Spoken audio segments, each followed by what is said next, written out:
Good afternoon, everyone. This is the Thursday, November 17th, 2022 afternoon session of the Portland City Council. So I don't forget, Commissioner Hardesty, do you want to start? Yes, thank you, Mayor. I've changed my plans and will plan to participate remotely this afternoon. Thank you, Commissioner Hardesty. Keelan, please call the roll. Good afternoon. Knox. Here. Rubio. Here. Ryan. Here. Hardesty. Here, Wheeler. Here. We'll now hear from legal counsel on the rules of order and decorum. Good afternoon. Good afternoon. Welcome to the Portland City Council. City Council is holding hybrid public meetings with in-person attendance in addition to electronic attendance. If you wish to testify before council in person or virtually, you must sign up in advance by visiting the council agenda on the council clerk's webpage at www.portland.gov/council/agenda. You may sign up for communications to briefly speak about any subject. You may also sign up for public testimony on resolutions, reports, or the first readings of ordinances. Written testimony may be submitted at cctestimony@portlandoregon.gov. Your testimony should address the matter being considered at the time. When testifying, please state your name for the record. Your address is not necessary. Please disclose if you are a lobbyist. If you are representing an organization, please identify it. For testifiers joining virtually, please unmute yourself once the council clerk calls your name. The presiding officer preserves order and decorum during city council meetings so everyone can feel welcome, comfortable, and respected and safe. The presiding officer determines the length of testimony. Individuals generally have 3 minutes to testify unless otherwise stated. A timer will indicate when your time is done. Disruptive conduct such as shouting, refusing to conclude your testimony when your time is up, or interrupting others' testimony or council deliberations will not be allowed. If there are disruptions, a warning will be given that further disruptions may result in the person being ejected for the remainder of the meeting. After being ejected, a person who fails to leave the meeting is subject to arrest for trespass. Additionally, council may take a short recess and reconvene virtually. All right, first up today, well, we actually have one item this afternoon, item number 979. Amend the FY 2022-23 revised budget and make other budget-related changes. Colleagues, as a quick review, the fall budget monitoring process, also known as the fall bump, is one of 3 major budgeting processes that the City Council goes through each year. The fall bump allows the city to make technical adjustments in order to true up budgets between fiscal years. It also allows bureaus to appropriate new resources or request general fund contingency for urgent and unforeseen needs that cannot be accommodated within their current fiscal year budget appropriation. This year, Council agreed to split the fall budget monitoring process into 2 separate phases. On October 27th, we already passed the technical portion of the fall bump, which included adjustments to non-general fund allocations, the creation of positions with non-general fund resources, realignments and technical changes across all funds, and general fund encumbrance carryovers. Today, our review and discussion is going to focus on general fund contingency allocations. Given that we have half the surplus dollars that we received last year, my proposal opts to waive capital set-aside, as we did last fall, to address the unprecedented challenges we are facing while carrying out a massive overhaul to the structure of our local government. My team has worked alongside the City Budget Office and bureaus to identify any and all available funding, reevaluating previously allocated American Rescue Plan dollars, as well as general fund investments and underspending. My proposed budget reallocates nearly $5 million in ARPA dollars and just under $10 million in general fund investments and underspending to support the work ahead of us. My fall bump funding proposal supports 3 key pillars: implementing better governance, supporting day-to-day operations, and addressing Portland's toughest problems. We know our work to implement charter change and overhaul Portland's government will require significant new investments. The $4 million allocated within this package will lay the foundation for the successive charter transition as well as implementation. While we lay the foundation for a new form of government, we need to continue to support the day-to-day operations of our bureaus, especially the delivery of core services within the Office of Management and Finance. This budget package provides capacity and support to the Bureau of Human Resources and Procurement Services to address ongoing service delivery challenges. Improving staff capacity and providing critical administrative upgrades within these offices will benefit both operations and projects for bureaus across the city as we move forward citywide initiatives like charter reform and homeless services. And finally, this package allocates approximately $30 million to the commitments Council made on November 3rd when we passed the Affordable Housing and Homelessness Resolution Package. This proposal includes funding for a public land evaluation for affordable housing, an assessment of local regulations on housing costs and productions, as well as the capital, site preparation, construction costs, and 1 year of operations for 3 designated camping sites, all of which are scaled to reflect the remainder of their fiscal year. Yesterday, I met with Governor-elect Tina Kotek, as well as Multnomah County Chair-elect Jessica Vega-Peterson at City Hall to discuss the resolution package. Both reiterated their support for this week and committed to working productively with my office and our entire City Council moving forward on these and other priorities. I also look forward to continuing to develop relationships with new representatives within the Oregon State Legislature and meeting with Metro colleagues to further our partnership. The success of this work hinges on federal, regional, state, and local partners coming to the table with their ideas, services, and resources. It's going to take commitment from all of us to do the hard work that lies ahead. These allocations are a down payment on that work, and they demonstrate the city's commitment to clearing the path for accelerated production of affordable housing and better connecting homeless individuals to services, employment, and diversion programs. While we stand up these resolutions, this proposal supports small business repair grants for those in need of repairs to support continued economic recovery and continues current levels of cleanup services as well as streetscape vitalization. Today, I'm asking my council colleagues to support these investments to carry out a successful charter transition, alleviate strain on our core services, and address our community's most pressing challenges. Before I turn it over to Director Kennard to walk us through these proposed allocations, we need to move and second the substitute exhibits that were included in the Tuesday memo and posted to the agenda. Colleagues, that is this spreadsheet here for the substitute. Can I please get a motion in a second? So moved. Commissioner Ryan moves. Can I get a second? Second. Commissioner Maps seconds. We will wait, and that is the only one we need now. Is that correct, Director Kennard? And this is technical, so unless anybody has any objection, why don't we call the roll just so we don't forget to do this later? Maps, Aye. Rubio, Aye. Ryan, Aye. Hardesty, Aye. Wheeler. Aye. Motion carries. So we'll wait till after Director Kennard's presentation for any additional amendments. And just so people know what the game plan is here, we will discuss those amendments. Well, first of all, we'll seek a motion in a second. We'll have a discussion on those amendments. We will not vote on them yet. We will then take public testimony, and at the end, then we'll have a further discussion. We'll vote on the amendments and then the main package. Director Kennard, welcome. Good afternoon. Good afternoon. Thank you, Mayor. Good afternoon, members of the council. For the record, my name is Jessica Kennard. I am the city's budget director. I'm joined today by Jane Marie Ford and Robert Cheney, who are our supplemental budget coordinators in the budget office. Today, we'll be briefly walking through what is contained in the ordinance before you. We also previewed these changes with the council at a work session held last Thursday on November 10th.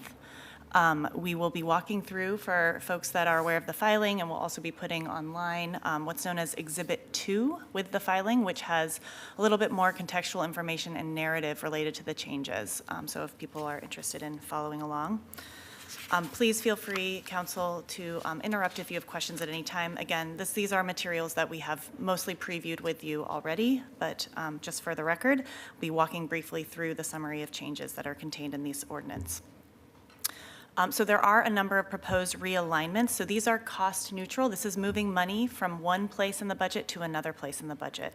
The first is $250,000 for graffiti removal. That's being moved from the Public Environment Management Office to special appropriations. Also, $100,000 is being moved from the PMO program to special appropriations for the Pacific Northwest College of Art. $163,051 is being realigned within the Bureau of Emergency Management for a planning manager position. $250,000 is being transferred from the Portland Police Bureau's budget to the Street Services Coordination Center for diversion program work. And then within the Bureau of Prosper Portland, $2 million of federal ARPA resources is being reallocated from a project that was originally allocated for small business eviction stabilization and operational support, and that money will now be made available for local small business repair grants. Finally, the last realignment is another $500,000 allocation also from the Portland Police Bureau's budget to the Street Services Coordination Center for community safety transition work plan work. The next section of changes are draws on contingency or draws new allocations of general fund one-time resource. The first item is actually a retaining of $5 million of contingency. So this is the funding that will be available for you throughout the remainder of the year for other urgent and unforeseen needs. The second item is placing $1.9 million into a policy set aside for charter reform transition costs that is paired with a $2.1 million allocation that is going to be allocated as part of this ordinance today to address immediate charter change transition cost needs. There's $136,043 and 2 positions to address procurement turnaround times in the Office of Management and Finance, $632,300 to support a classification and compensation study with our ProTech 17 labor partners through the Bureau of Human Resources, $185,390 to repay a levy loan early and save principal costs as well as some ongoing funding as a result. There's $265,000 allocated to the Bureau of Human Resources for classification and compensation, pay equity, and non-represented pay structure work. $200,000 also for the Bureau of Human Resources to support telework agreement training. $377,250 also to the Bureau of Human Resources for Employee Central implementation. This is to migrate our payroll system from their existing software to SAP. $462,780 for implementation of our new SAP system through the Bureau of Revenue and Financial Services. $250,000 for City Hall security improvements.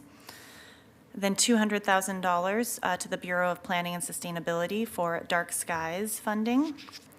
$250,000 to the Portland Fire and Rescue Bureau for a firefighter memorial.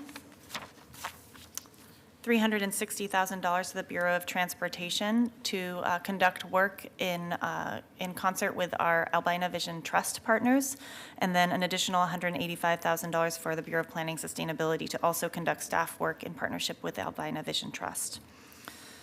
$300,000 for citywide business district parks and neighborhood street and tree lighting. That funding will go to the PMO office. $118,000 for Portland Courthouse Square for expanded security through the fiscal year. $200,000 for PCC Future Connect programming. $50,000 to help Family Promise of Metro East, a new affiliate of the National Family Promise Organization, help serve families experiencing homelessness in Northeast and Southeast Portland. $150,000 for literary arts. $380,000 for work with Venture Portland to implement the plans developed regarding Future of Work and Every Wednesday programming. $1 million to fund O'Brien Square capital funding work through the Portland Parks and Recreation Bureau. $190,000 to for a limited term position to lead the citywide mitigation banking project. $200,000 to evaluate existing fire stations and facilities in partnership with the Housing Bureau. $150,000 to build a land bank of up to 400 publicly owned sites and assess the impact of city policies and regulations on the cost of building housing.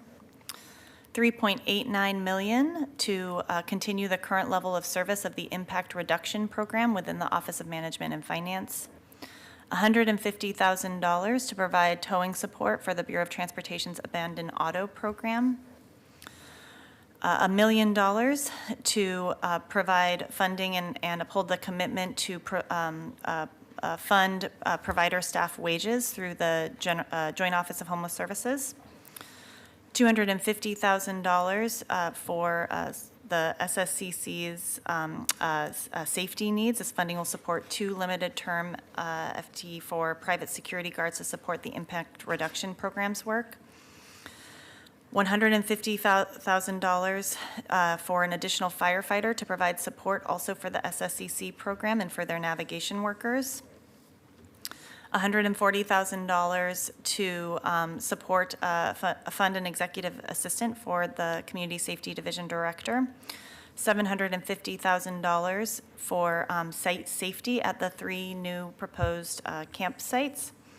$4.19 million to provide capital construction costs for the 3 designated camping sites. $12.845 million to support operational costs for those 3 new sites, and this is funding for the remainder of the fiscal year. $1.5 million to expand staff capacity for the City Incident Command Team, and this is also funding for the remainder of the fiscal year. And finally, $3.5 million to start a 50-person city employee navigation team to increase connection with individuals experiencing homelessness and available service, and this is also funding for the remainder of the fiscal year. In addition to these allocations, there are a number of adjustments and draws upon policy set-aside. So these are funds that were set aside for specific purposes, and now they're being drawn upon for those purposes. So $89,000 in special appropriations is going to the Metropolitan Levy System project. $335,000 in the Community Safety Division is going towards Behavioral Health Emergency Coordination Center work. $670,000 is going to the Portland Bureau of Transportation for costs related to O'Brien Square. $1 million is going to special appropriations to establish an emergency response fund, and $200,000 is going to the Attorney's Office for legal settlement costs that were authorized by council, and then an additional $129,000 to restore our legal priorities reserve to a balance of $300,000. In terms of funding sources, these the allocations that I walked through with you all just now are funded primarily by 5 different sources. The first is $13.85 million in capital set-aside. This next is $16.86 million in general fund unrestricted contingency. Those 2 are predominantly a result of the excess available balance, which the mayor mentioned in his opening remarks. And then $8 million is coming from a one-time general fund reduction to the Joint Office of Homeless Services. Another $1.125 million is being reallocated from American Rescue Plan Act resources that were originally appropriated for commercial activations and retenanting in Prosper Portland's budget. And $3.8 million is being reallocated that was originally budgeted in the Portland Police Bureau and is anticipated not to be needed in this fiscal year. The last item that I will mention is related to current appropriation level changes. So these are changes to next year's base budget allocation. The council is able to preemptively allocate resources for ongoing general fund resources for next year's base budget. The items that folks are seeing on the screen are all related to items that council already passed in the technical bump, with the exception of the last bullet point, which is just increasing the general fund discretionary resources in the Office of Management and Finance in the procurement division by $235,202 in order to fund those 2 procurement specialists to help improve turnaround times. So you'll recall one of the draws on contingency is to help us improve our turnaround times. This is making sure that those positions can be made ongoing and be sustained into the future. In total, the ordinance in front of you adds 85 positions to the city's authorized FTE, and 79 of those are limited term. I will pause and see if there are any questions, and if not, I'll turn it back to you, Mayor. Very good. Colleagues, no, this is, excuse me. You heard the rules of order and decorum. Please have a seat. Thank you. No, it's not. This is not the time for the public. This is the time for the council. Public testimony comes later. Thank you. Appreciate your understanding. Colleagues, any questions? Very good. So colleagues, we'll now hear and second any amendments. After amendments have been placed on the table for discussion, of course, we'll have public testimony. We already heard my first amendment and adopted it. It was the substitute exhibits 1, 2, 3, and 4. I do have an additional amendment. I'm not going to ask us to vote on it yet. I will ask us to hold this over through public testimony because people might want to testify it. I would like to make a motion as follows. This is an adjustment to item 979 as filed to include Directive E. The city financial policy FIN 2.03 financial policy is waived, and this ordinance does not allocate the required 50% of general fund discretionary revenue exceeding budgeted beginning fund balance for infrastructure maintenance or replacing in the subsequent budget process. I move this. Do I have a second? Second. Commissioner Ryan seconds. Any other amendments, colleagues? Commissioner Ryan. I read it. It's not with McKeelan, right? Okay, just confirming. Got it. Okay. Motion number 2, motion to make the following adjustment to item 979 as filed to include Directive F. In addition to adjusting to any reallocated joint office of homeless services funding included in exhibits to this ordinance, the Portland Housing Bureau shall refrain from advancing $7 million of the funding allocated in the current year's budget to support the Joint Office of Homeless Services unless and until the County Commission approves an additional allocation of at least $15 million for eviction prevention, at least $12 million towards rental assistance, and additional $3 million for eviction legal defense financial assistance. The county is planning to vote on a proposal to increase funding towards rental assistance in December. Should the county not approve this additional funding, the city will take action to reappropriate the $7 million in the city's funds towards rental assistance and eviction legal defense financial assistance. Commissioner Rubio. Thank you, Mayor. I would like to offer a friendly amendment to what Commissioner Ryan has put forward. It's unclear to me exactly. Point of order, does Commissioner Ryan need a second first? Legal counsel? Yes, I'll sorry. second for the purposes of discussion. Thank you, Commissioner Rubio. Hardesty. Thank you, Commissioner Hardesty. It's unclear to me exactly how much is needed for rent assistance versus the legal services related to eviction prevention. So for that reason, I offer an amendment to strike paragraph 2 and ask that this council leave it up to our colleagues and partners at the county to decide how they will be dividing up the rent assistance if they deem it necessary. This is also based on clear information from the county that the board is in 100% agreement on the need for rental assistance for vulnerable Portlanders. So what it is it's A, paragraph A. I move to strike the paragraph 2 that reads at least $12 million towards rental assistance and an additional $3 million for eviction legal defense financial assistance. I'll second that.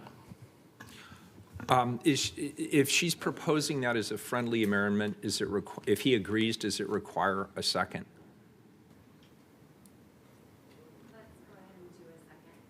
Okay, out of an abundance of caution then, so this would be an amendment to the amendment? Okay, very good. So we have Commissioner Ryan is seconding the amendment to the amendment. Is there any further discussion on the amendment to the amendment? Seeing none, let's take the roll on the amendment to the amendment. Maps, Aye. Rubio, Aye. Ryan, Aye. Hardesty, I actually understood exactly what you said, Mayor. Aye. Wheeler. Aye. So the amendment to the amendment is now adopted. We also have Commissioner Ryan's amendment, we'll call it Ryan 1, which is on the table as amended by Commissioner Rubio, and we'll leave that open till after the public discussion as well. Sounds good. Colleagues, are there any further amendments? Commissioner Hardesty. Thank you, Mayor. I have a question for Commissioner Ryan. I did not see any place where the city was allocating resources for eviction relief. But I see you had a requirement that the county would pay some dollars for legal defense. So what do you believe the city's role will be in eviction defense moving forward? Yeah, so basically, if they don't take action, then we have 7 million set aside that we will reappropriate through the end of this fiscal year. We want to ensure that we don't have people evicted at the same time.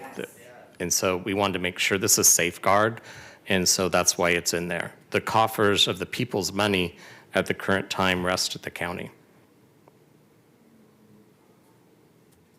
But the city has used federal recovery dollars to actually fund eviction defense. And so my question is just simply, is the city planning to make the same kind of commitment that the county's making? Our allocation, Commissioner Hardesty, is dried up. So we have to make sure that we ask to leverage the money from the county.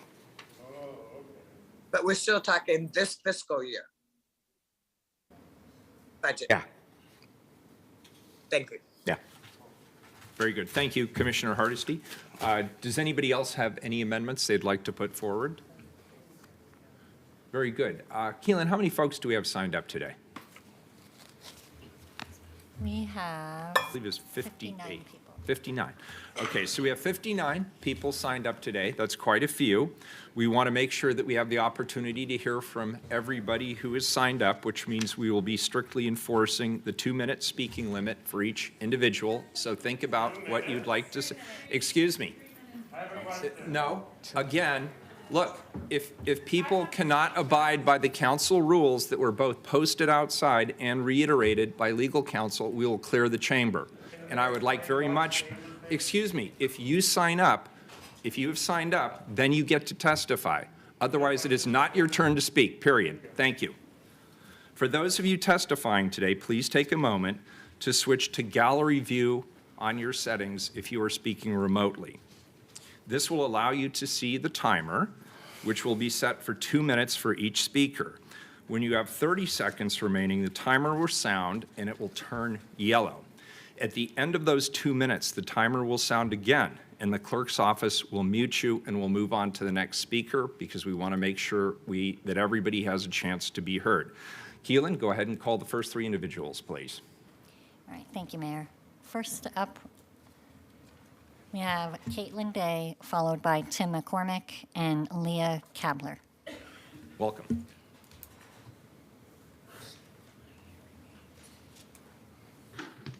Awesome. Hello, commissioners. So I'll get started.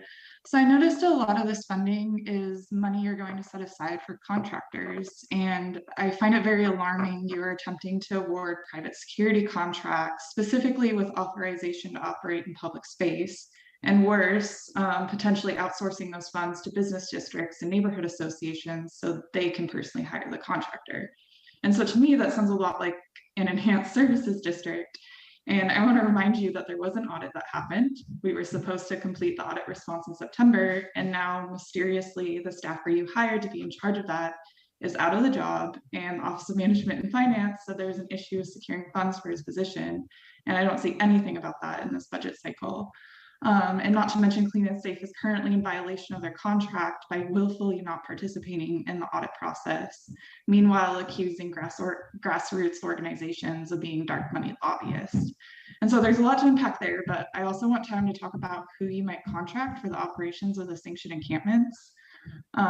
So yesterday, Sam Adams had a webinar where you mentioned a service provider you really liked and how they secured the perimeter and had security. And I thought it was funny that kept being brought up, those words specifically, because that sounds a lot like private security. And I deduce the organization you're talking about is Urban Alchemy, who staunchly denies being security. So that means that their workers are not licensed security despite doing the exact activities you just last night described as security. And it was great to find out that the mayor's office is now self-described friends with Jeff Kaczynski, who's facilitating their national campaign. And it seems like there's full intention to bring them to Portland. And so we were promised that there would be an RFP and it would be a public process. And so I end this with just a simple question of like, what is the timeline for that?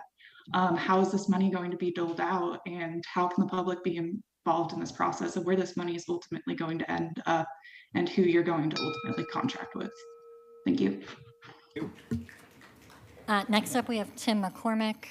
Are they? No, let's move on. Leah Kabler. You can sit right now.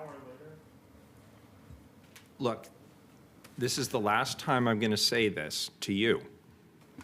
You don't ask questions from the this is the time for public testimony. And if you are signed up, when your name is called, then you can testify. This is our chance to hear from you. But you're interrupting everybody else who's waiting to testify. And this is the last time I'm going to remind you.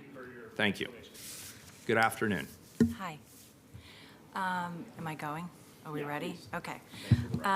My name is Leah Kabler, and I've lived in Portland most of my life. I'm 51 years old. I have 2 daughters, Hazel, who's 20, and Franny, who's 22. They were both born and raised here. And I'm here specifically to talk about what I saw in the plan as the white elephant in the room. My daughter, Franny, has profound disabilities. She has cerebral palsy and epilepsy. And I personally have navigated SSI as well as DHS for 22 years. And I know personally how terribly involved and what a labyrinth it is. And when I'm looking at this houseless plan, I also work with young adults with intellectual and physical disabilities, as well as the Special Olympics athletes as their yoga teacher. So I love that community, and I can only assume the community of houseless people that don't have the support that the people that I work with. So my biggest concern is how are we going to possibly resource for those people for their whole lives? This plan doesn't even begin to talk about the diversity in the disability community. And I don't see that them rising to the top. So I love this city, and I love people with disabilities in particular, and I don't see them being served in this plan. And I don't have the answers, but I know that we have tremendous capabilities, and we have people who have already implemented some of these plans or throwing these ideas out. And I just want these voices to be up front. Thank you. Next up, we have Sangha Mababklain.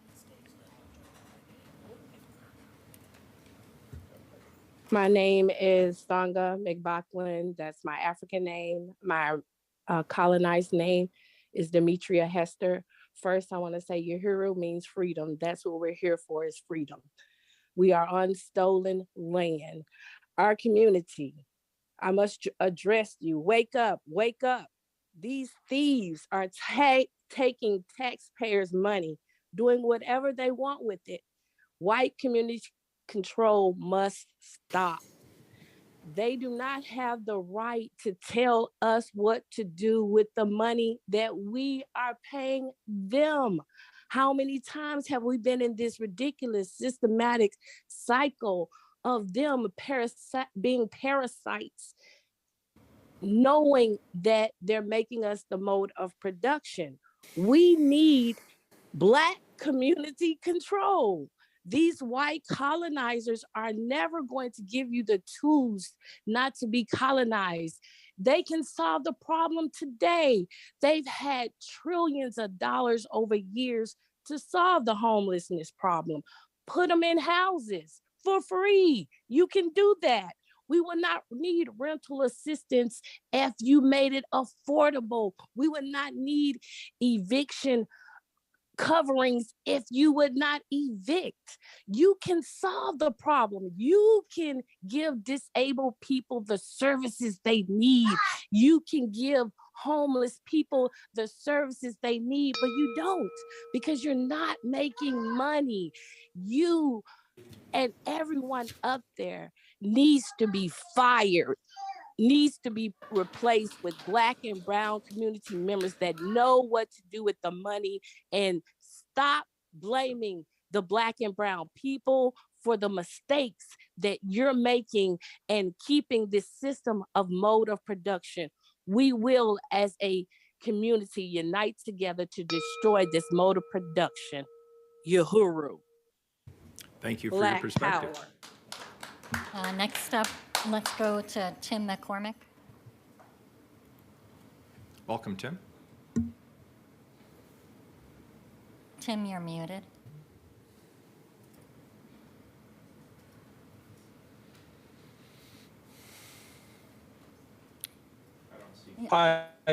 Sorry, I'm going to have to join, come back in a little bit. My connection is breaking up where I am, and I'm driving over to a Starbucks. All right, very good. So Well, I'll be back in 10 or 15 minutes. all right, thank you, All right, Tim. thanks so much. Drive Bye. safely. Next up, let's Jesse Presley Grusin. Doesn't Welcome. look like they're here. Let's go to David Hopper. Online. Hello, counselors. Thank you for giving me the opportunity to speak. I'm going to keep this fairly brief. I believe that this budget allocation needs to go primarily towards the root of the issue, and I'm not hearing that is being done.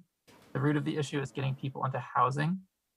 This needs to look like hotel conversions, long-term rental assistance, subsidies for landlords who rent to people who are facing homelessness. I want to echo what has been already said, which is just the labyrinthine nature of a lot of these systems, especially for folks who are consistently traumatized by the experience of living outside, and also for folks for whom English is a second language, for folks with disabilities. The systems that are required to get into housing as it stands are unnavigable. So if the city is truly serious about solving this housing crisis, it really needs to go to the root of the issue on these solutions. And I am heartened by some of the amendments that have been stated so far, but I really don't think that they go far enough. We just need to give people money to get into the housing, and that's as simple as it gets. Thank you. Thank you. Next up, we have Joanne Reese, followed by Daisy Quinones.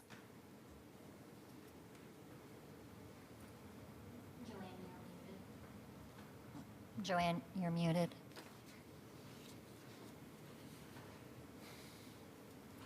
Can you hear me now? Yeah, we can hear you. Thank you very much. My name is Joanne Reese, a volunteer with Lentz Strong Housing Team, making Lentz a home for all our neighbors, speaking for myself. There's nothing strategic or innovative about internment camps. It's a fascist tactic to gauge who in a society matters and who will be next. There's nothing democratic about emergency mandates by elected officials primarily working remotely and non-responsive to email or phone. Shelters and sanctioned encampments are not housing. Homelessness ends with a home, reminds Western Regional Advocacy Project. Of 95 neighborhoods, 6 internment camps are proposed. This variation of redlining impacts diverse communities of poor, working class neighbors, precariously housed and unhoused. Where is the continued funding for these internment camps and safe rest villages coming from? ARPA funding has been squandered on bread and circuses for the masses, short-term solutions, while homelessness is expected to increase in 2023. There are plenty of vacant hotels and apartments that could be used as housing with wraparound services. Housing bond funds were slated for housing, not internment camps, not an SRV tough shed on a former illegal toxic waste dump in a flood risk area in a Lentz neighborhood with little to no resources. Every neighborhood needs to share the responsibility for humane, dignified housing for our unhoused and precariously housed neighbors. This social experiment is predictive of a future land grab by developers and realtors in diverse neighborhoods of poor, and working class people, housed and unhoused, already victims of sanctioned blight and historic disinvestment. Neighbors should not collaborate in the placement of neighbors in internment camps. Poverty should not be criminalized. Thank you. Thank you. Next up, we have Daisy Quinones. Hi there. Good afternoon, everyone. My name is Daisy Quinones. I am a former planning commissioner, former Multnomah Youth Commissioner, and a lifelong Portlander. I'm here today to express my concern with the proposed sanctioned encampments and further criminalization of our homeless population, and of course, the funding to go with it. I fear this proposal puts political expediency and optics that serve powerful business interests first and puts the actual well-being of our homeless residents and the livability and safety of the city as an afterthought. It is not necessary to criminalize people who live outdoors in order to create effective, pragmatic, and humane solutions to get people housed and to give the folks resources to stay housed. These millions of dollars would be better spent in addressing root causes of homelessness and preventing further homelessness that we are bound to see with the state's allowed rent increase of up to 14.6% for 2023. I also want to say today that I'm deeply disappointed in the lack of ethics that Commissioner Ryan's office displayed when he directed lobbyists for business interests to be queued up first to testify at an earlier hearing for this policy proposal, causing many people who signed up to testify early, including folks who are homeless or have experienced homelessness, to have to wait hours to give their testimony. Although I'm not a fan of encampments, I also briefly want to share that if we look to our neighbor up north, we can find a more just and community supported model. I'm talking about the city of Vancouver here. Encampments there are at a more sustainable scale for both residents and service providers. People choose to join these encampments because they have a desire to change their lives. And these encampments are run by people who've transitioned out of homelessness or out of addiction. I urge you to work collaboratively with community organizations who are the front lines in serving our homeless population, and of course with our houseless neighbors themselves to find a more pragmatic and humane answers. I also was glad to hear about some of the amendments today, but like others have said already, I don't think they go far enough. Thank you for your time. Thank you. Next up, we have Amber C., followed by David Wyland and Nicole Williams. Do we have anybody here by those names? Okay, let's move on to Ben Kopsa, followed by Shannon Kearns and Donovan Scribes. Go ahead, Ben. Hello, everyone. My name is Ben Kopsa. I'm a housing case manager with Transition Projects. First of all, I just wanted to second what Sangha said. Started this off like with a bang. You know, you have the funds and you have the solution in front of you. There's no research necessary to look at whether homelessness needs to be stopped a certain way. What is needed is housing, and you have $27 million for this program.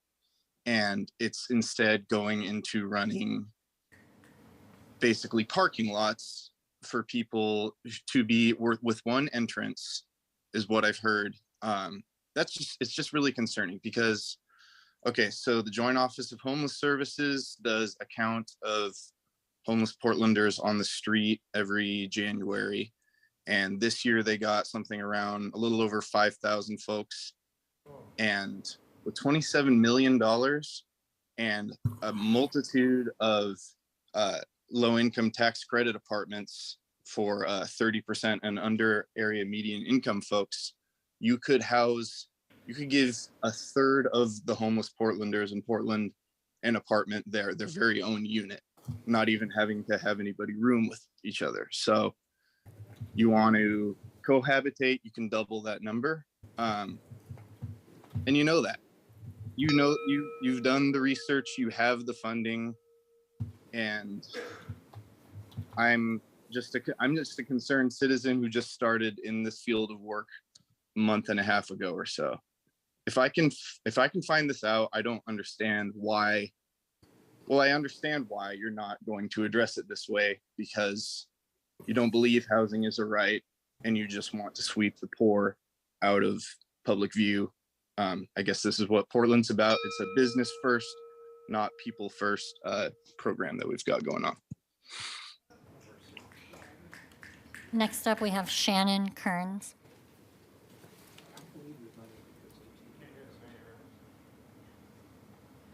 Hello, can you hear me? I'm on my phone Yeah, and loud and I just clear. want to make sure. Yep, you Okay. sound good. Thank you so much. My name is Shannon. I'm a mother of two, a writer, an educator, and a Southeast community member. I, like many others in this space, have spent countless time and energy coming to these gatherings, trying to reason, plead, beg, and argue with our elected officials for better support and resources for our communities. I see no change in our living conditions. I only see the same flat face of indifference on those who hold power to change the conditions in which we live under. Yet all I hear are empty promises and the same crap package we have been choking on for the last 2 years, but in more prettier and deceptive language. Our elected officials have proven time and time again to be useless and inefficient. Putting money into policing and surveillance does not address the root causes of houselessness and poverty. Putting money into internment camps under the guise of support for our most marginalized community members does not make sense. This budget does not address those who will soon face eviction after not being able to meet rent, as our rent increase went up as high as almost 15% and will be driving our houselessness rates even higher. I no longer will be wasting my time trying to convince you of my humanity and the humanity of others in my community. I call back my power, my time, and energy from all of you. To my fellow Portland community members, I speak directly to you. Temperatures are dropping to below freezing levels. What we are witnessing is a state-sanctioned slow death. You can make a difference. What would it look like if you spent 1 day a week going around your area where you live, witnessing people die, providing support? You could go and make burritos, put them in a sack lunch with a water bottle, drive around, pass them out, stock up on hand warmers, tarps, pass them out in your car when you're driving around the city. Give money to folks on the ground who are doing the work. Let's stop wasting our time on a city that doesn't care if we live or die. I also want to uplift the great. Next up, we have Donovan Scribes. Welcome. My name is Donovan Scribes, and I wear a number of different hats, including the communications manager at the Community Alliance of Tenants, the leadership of the Portland NAACP. I served on the Multnomah County Charter Review Committee, and through my platform, Gentrification is Weird, have been working to revitalize George Park in the heart of St. John's. This week, I learned from a coworker about a woman who's 5 months pregnant that received a 72-hour eviction notice this week. These type of notices have been on the upticks ever since the safe harbor protections expired last month. Later this afternoon, I'll be speaking to a senior who got notice that he'll be receiving the new highest allowable rent hike at the beginning of the new year of 14.6%, along with the rest of his neighbors at his fourplex. And right now, my friend who works full-time, is a parent to an elementary school student, and volunteers much of their time, is fending off their landlord as they wait for money to come in to prevent an eviction. This is our housing crisis. I'm struck by the politics, how the politics of the city have been wielded in the past few months, in particular around housing and homelessness. Nobody wants more people living on our streets, but somehow the profiteering conditions at the heart of the issue seem to continue to rule the discourse. Why are we okay with defunding the GLHS as a political tactic for rent assistance? Why are we not simply working together to put dollars we already know we need in the hands of the people we need it, who need it most to stay housed? I'm not going to be able to get all my comments in a 2-minute mark, but I do want to say it is ironic that I'm here because I wasn't here to, when I signed up to testify, it was days ago, not for housing comments, but because of the funding effort around George Park, I appreciate Commissioner Rubio and her efforts to uplift our efforts, and we look forward to working with you to continue to push forward a vision to revitalize a park, which ironically has a number of homeless people living in it right now. Thank you, Donovan.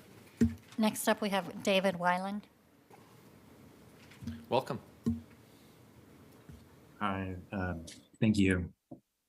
I'll be brief. My name is David Wieland. I'm a resident of Northeast Portland. This is my first time testifying here. I initially was so pleased to see folks and leaders taking on this crisis. I think it's a crisis when just one person has to sleep outdoors when they don't choose to, but was increasingly horrified, I would say, by the actual proposal here to criminalize sleeping on the streets. I myself have found myself sleeping in my vehicle without adequate housing, being harassed by the police for it. I think if you haven't been in that position before, it is impossible to describe. My only ask for you today is please don't allocate this money unless it's going into the hands of unhoused folks or unless it's building housing for unhoused folks. Thank you. Thank you. Next up, we have Ashley Schofield. Welcome, Ashley. Yes, thank you. First, I want to thank all the people who have spoken before me, all the community members. Thank you for all your comments. This is what community looks like. When I first moved back to Portland nearly 6 years ago with my small family, we lived in the Lentz neighborhood near the Springwater corridor. It was painful every winter to walk past our unhoused neighbors on my way to the MAC station and not know what to do. I couldn't do another winter without figuring out what I could do to help. So I started volunteering. I became a neighborhood emergency team member and volunteered in warming and cooling shelters. I created warming packs filled with warm socks, snacks, and a few dollars and carried that around to give out to someone who asked or looked like they needed some help, or making sack lunches. I followed, learned from, and donated to organizations that were doing the on-the-ground work to support our unhoused neighbors to survive another cold winter. Recently, I worked for a transitional shelter created by a new nonprofit that received funding from the Supportive Housing Services Bond. It was that experience that really opened up my understanding of what it may take to get our unhoused neighbors into proper permanent housing. I learned that it would be a long and hard process to build confidence and to heal from the trauma from living on the streets, and that was just for 10 people. It's not a check the box process. You cannot force people to do anything they are not willing and ready to do. That is not how you help people heal so they can live in an autonomy for themselves, because that is what we want for our neighbors. This plan that you want to pay for adds to a legacy of thoughtfulness in regards to helping our most vulnerable. This plan shows a lack of research, stakeholder engagement, poor planning, and fiscal responsibility by the leaders. Nothing about this plan supports people first. Nothing this budget supports the wonderful work already being done in the city to help our unhoused neighbors.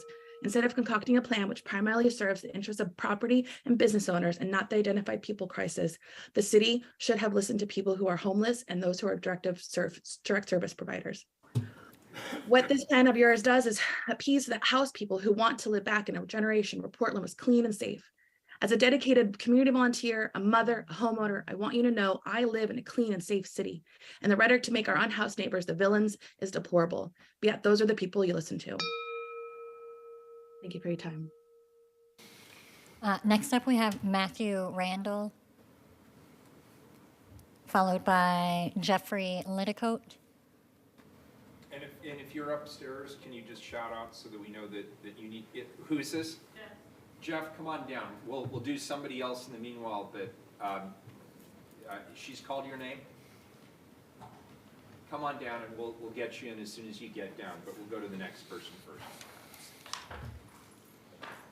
Let's go Jennifer Evans,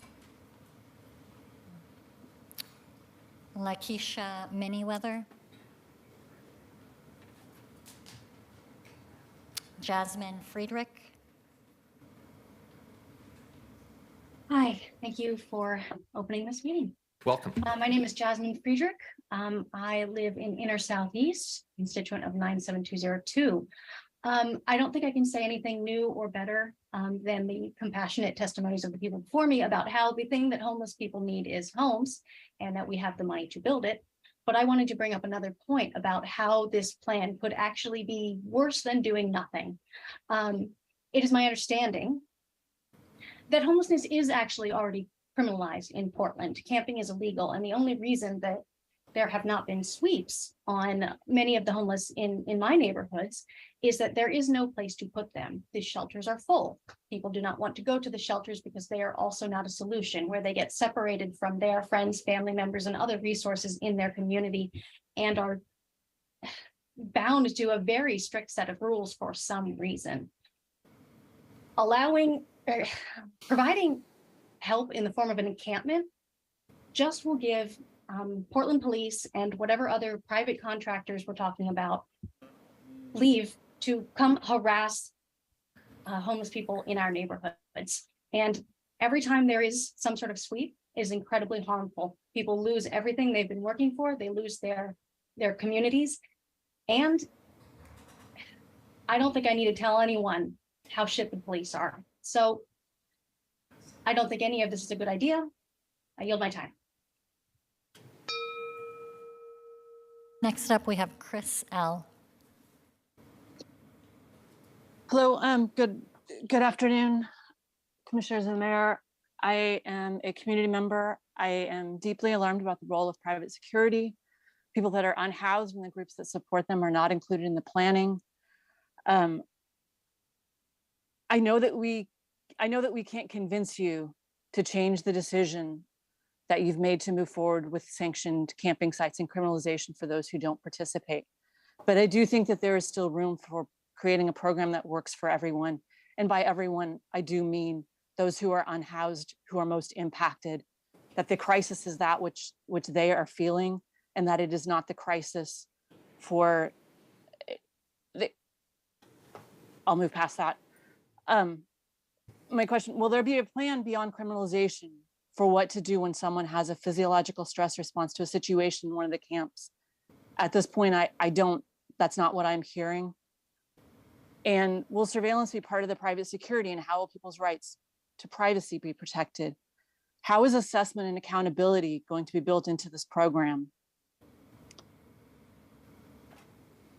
On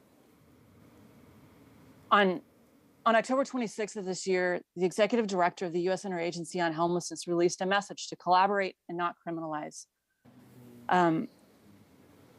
Within this, there was a tool for 7 principles for addressing encampments that was released in the summer. And within that, there was reference to an article in 2018, precaution when considering sanctioning encampments. I encourage reading all of those, and it is not clear to me that that is what is being done by this group. I think that on principle 1, the list of partners includes encampment residents, neighborhood volunteers, and mutual aid groups, and they play a vital role in saving lives in the city, even if they're not recognized. I think Hardesty said it clearly, there are no experts working for the city. There are many in the community, and I think Housing First program should have been the only and best proposal, and I still think they are. Thank you.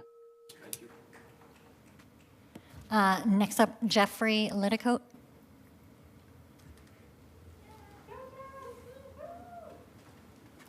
Thanks for coming, Jeff. So guaranteed this will be brief because it's only 2 minutes, right? It just seems to need to be too little time. There were clearly people here today that are articulate, adept, and competent, and you need to, sit down and talk with those people, I think. A lot of this is flowing out of the garbage issue, that the camps are a mess. And a lot of that's perpetuated by the media showing the same images over and over and over again. And I'm with you, it's inexcusable to empty out a garbage pail to get a couple bottles and cans and then leave all the garbage around. It's inexcusable. There are no excuses, but maybe there are some extenuating circumstances, and I think y'all are partially responsible for those extenuating circumstances. Like, for example, the policy of sweeps itself. When you started, you shifted from arrests and prosecutions, and you wanted to send a message to the broader community of the homeless to deter them from camping. That didn't work, so you shifted to, we'll punish everybody with the sweeping policy. And what that did is, I watched it happen. I watched people shift the way that they live from, now they're not going to the supermarket to buy food, they're not carrying heavy camping gear or cooking gear, they're doing fast food, they're not safeguarding their good sleeping bags and shit, they're taking lousy sleeping, blankets and just trashing them and moving along. The simple act of cleaning up after the homeless people have left the campsite communicates to them, go ahead and leave it behind because it's going to get cleaned up. But there are some people that just don't have any excuse at all. And you know why? Because they don't fucking need an excuse. Because they're not messing things up. And the way that you judge and punish everybody for the sins of a few is wrong. You know it's wrong, but you're going to do it anyway because you've been doing it all along. Think about what Christ would do in this situation, and you know in your heart it is not what you people are doing. And I suggest that you start praying about it because I want you to be right on these things. And if you end up being wrong, you're going to need to pray too, because I've already heard several Vietnam veterans who are very well trained talk about how they're not going to be forced into any camp. And they're going to cut the snake off, the head off of the snake, and that's you. Especially you, Gonzalez. Next up, we have Don Porth.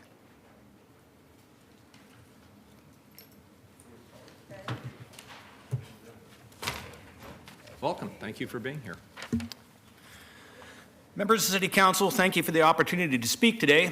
My name is Don Porth. I'm a 27-year veteran of Portland Fire and Rescue, and I represent the David Campbell Memorial Association, which is a nonprofit that was established in 1913 to caretake the legacy of fallen Fire Chief David Campbell and the other firefighters who've died in the line of duty for the City of Portland.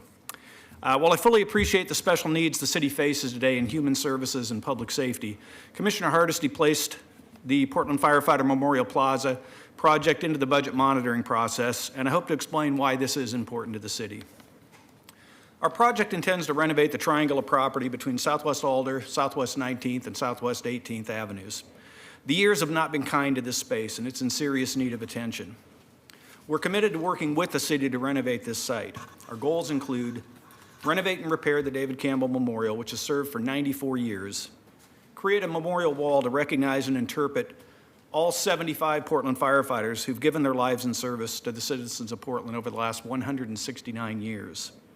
Interpret the unique and notable architectural heritage that has placed the David Campbell Memorial on the National Park Service Registry of Historic Places.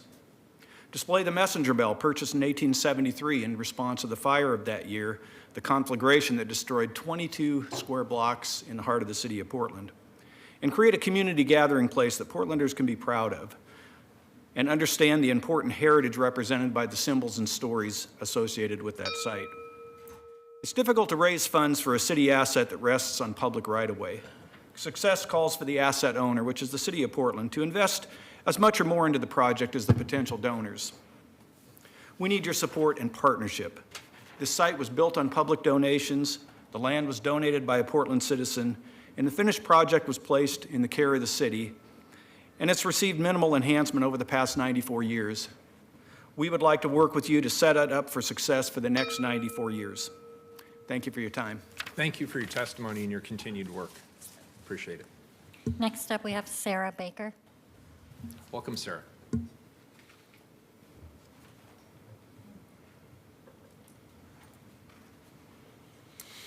Hello, my name is Sarah Baker. This is my first time giving testimony. I'm here because housing is a human right, and reading through this budget proposal, it is pretty horrifying. Portland leaders spending millions of our money to criminalize the houseless and do nothing, absolutely nothing, to solve the crisis. This isn't just kicking the can down the line, this is actively traumatizing people that are already traumatized. This proposal is squandering millions of dollars, which has my experience doing volunteering and mutual aid. It is amazing how much a small money amount can go when you can be actively solving our housing crisis by investing in real solutions. Number one, as my friend said, The cost of living in this city is outrageous. And so how can someone get a leg up, let alone, how could you afford anything in this city? Some ideas as to real solutions, thanks to welcomehome.org. Community-based organizations in the city. There's a lot of organizations that are doing really great work. And if you just speak to them, you would know that the money that you are spending is being wasted. Hotel, motel conversions, landlord incentive programs like Move in Multnomah, long-term rent assistant programs like regional long-term rent assistance, tiny home villages, support creation of new regional revenue stream dedicated to construction and preservation, not just 10 years of affordable housing that is affordable to people living in a 0 to 30% AMI. We are talking about senior citizens, families with kids, and all the people in between that all deserve a home, a door they can close, and a hot shower so that they can actually step outside and be a human in the world. So please reconsider. Next up, we have Terry Foster. Hello, Council. Sorry I can't be there in person. I'm Terry Foster. I'm a 25-year member of Portland Fire and Rescue. I'm here to continue on with the testimony President Don Porth gave to Forcia. I want to talk a little bit about this memorial. It was August 1881 when Portland firefighter James Reed would die of a heart attack after pulling a fire engine up a long hill. No memorial exists to remember his sacrifice. 4 additional firefighters would die in the line of duty before the infamous death of Fire Chief David Campbell at the Union Oil fire. Following David Campbell's death, 12 more firefighters would die in the line of duty before the David Campbell Memorial was dedicated to the public. Sometime after that, the memorial was used as a tribute to all fallen firefighters. Today, 75 members have made the ultimate sacrifice. This Saturday will mark a year since our last death, Lieutenant Jerry Richardson, who died in the line of duty with cancer.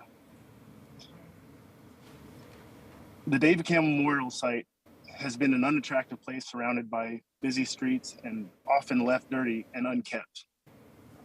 Although I know you face a lot of challenges and I hear them in this testimony today, this is something we've been working on for some time. And in 2016, me and all the firefighters of Portland Firefighters Association Local 43 donated $100,000 towards this. The city did shortly thereafter assist as well by putting in an additional $100,000. We realize the tough time. We understand that this funding would only begin to help us rebuild this site.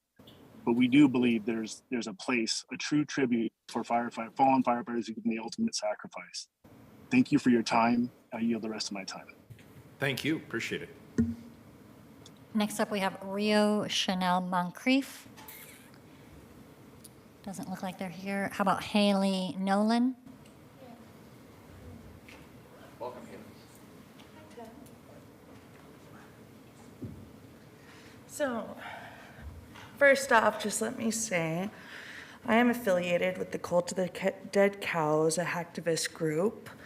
The founder of our group is Bill Clinton's former cybersecurity advisor. I was arrested at a hospital in 2020 because they thought I was houseless while hemorrhaging during a failed abortion, and my mother died while I was in jail on Mother's Day 2020, suddenly and unexpectedly. I got out of jail, buried my mother, while you, Ted, were telling us activists we couldn't have an uprising because your mother was sick. We raised $400,000 in 6 days. I was ran over by Joe Biggs. I was kidnapped, brutally raped, and almost murdered by the Gypsy Joker outlaw motorcycle gang. Again, you did nothing because it's in the city's interest to rid themselves of the activists. But it's not in the city's interest to solve the houselessness crisis. You criminalize broken individuals, not the violent individuals who hurt citizens of Portland. We know houselessness is on the rise due to several factors: decreased accessibility to mental health care, rising rent, a pandemic that is still raging, inflation, high energy costs, high gas prices, and the list goes on.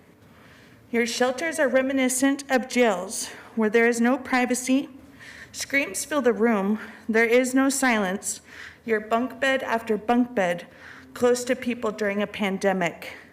The solution to this crisis is not technocratic, it's common sense, Ted, with community partnerships, not to supply jobs for this city and filter these individuals into the criminal justice system. How many nights are you willing to sleep in your own shelters in this city, Ted? You are willing to get tear gassed. Are you willing to sleep in a shelter amongst the screams and the mental health patients that have no access to care? We activists will fight back. We will be the first to go to jail. We will clean this city and we will dump the trash on your doorsteps and on the steps of City Hall. We will occupy. We will not stop until the city meets our demands, and this time it'll be obtainable.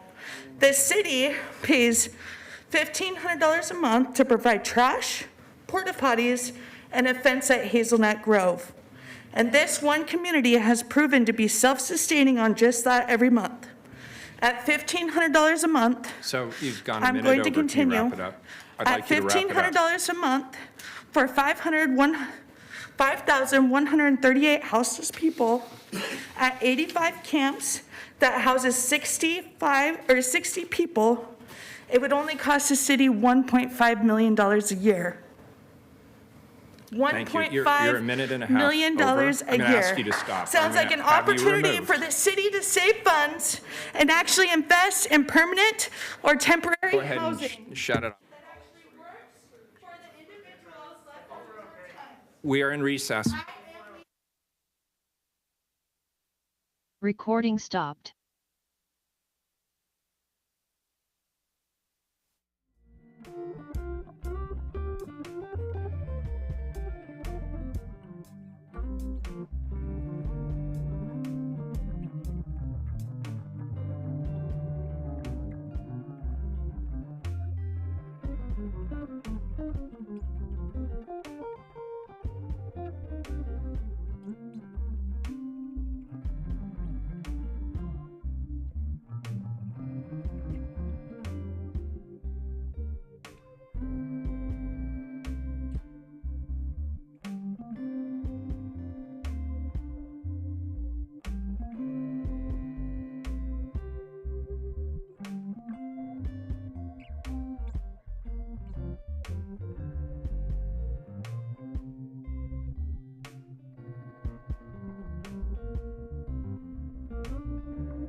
reiterate that when you came in here, you all agreed to the rules of conduct. And they're both posted outside the chamber. Legal counsel also read those rules. The purpose of the rules is so that everybody has an opportunity to speak in this chamber. If we have to shut this down again, I'm going to take the meeting virtual, meaning we will not be here in the council chambers. So I just want to put that admonition out there. I would also just request, I can't make you, but I would request that this be about the policy decisions that are before the council, not personal attacks. Having, threatening our lives, threatening our homes, that is not productive to the conversation. And for the record, responding to the last individual, for a number of years before I ran for public office, I was a volunteer overnight shelter host. So that responds to the question that she was in fact attacking me for. I see frustration and disappointment and anger on some of your faces, but those are the facts. Next individual, please. Next up, we have Sandra Comstock. Welcome. Doesn't look like they're here. Let's try Sage Schick. Okay, there we go. Hi. Is it my time? Yes, is this Sandra? Sage. Sage, go ahead, No, Sage. this is Sage. Sage, why don't you go ahead, please? So my name is Sage, and I'm here to talk a little bit about what it's like to search for housing on a disability income of $900 a month. And I thought it would be best to do that by sharing 3 stories that are just from the past couple of weeks. So the first story is that I called a subsidized housing building to get an update on my place on the wait list. And they had told me in June that the wait list for that building was 1 year, period. But 2 weeks ago, they told me that there's been no movement on this list in over 6 months, and I'm number 230 in line. Number 2, at a different building, I found out that out of 155 supposedly affordable units, only 8 are reserved for people with the lowest incomes, while the vast majority are for people making about $40,000 a year. 3, I was referred to a housing program that helps disabled people find subsidized housing, but I was denied because they only accept people who make more than $1,200 a month. And when I asked why their program is set up to deny everyone on SSI, they told me that their funding is so low that they have to focus on helping the people they can house the fastest rather than on those who need their services the most. And really, it just goes on and on like this, trying to find subsidized housing. Other speakers have illustrated better than I can do. Housing people is not a mystery. You know how to do it, and it doesn't have to be like this. I don't think there's anything special that I can say to appeal to your conscience or your humanity, but I wanted to report back on the work that I do in isolation. These stories also illustrate how so much of housing funding goes towards things like so-called affordable housing for people making $40,000 a year, leaving those of us with marginal incomes fighting over the smallest scraps and being denied by programs that can only house the people who need the least help. Thank you. Thank you. Appreciate it. Next up, we have Michelle Hornbeck, followed by Danielle Maillard and Molly Hogan. And did Sandra? They were virtual, so we'll keep an eye out. Oh, and see if great. they- Yeah, Oh, I think, Sandra. did we called Oh. you, right? Yeah, no problem. Let's go ahead and take you first. Great. Thank you for your patience. Thank you.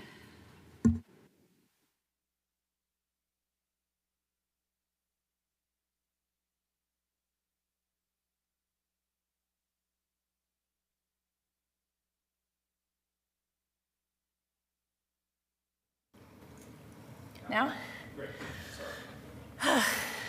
To reiterate, I come here before you for the 3rd time in 3 weeks. This time as someone who shares her house with low-income earners, a house that I purchased in 2013, which has more than doubled in value through no effort of my own. As someone bearing witness to people teetering on the edge of eviction from their affordable apartments, I cannot remain silent.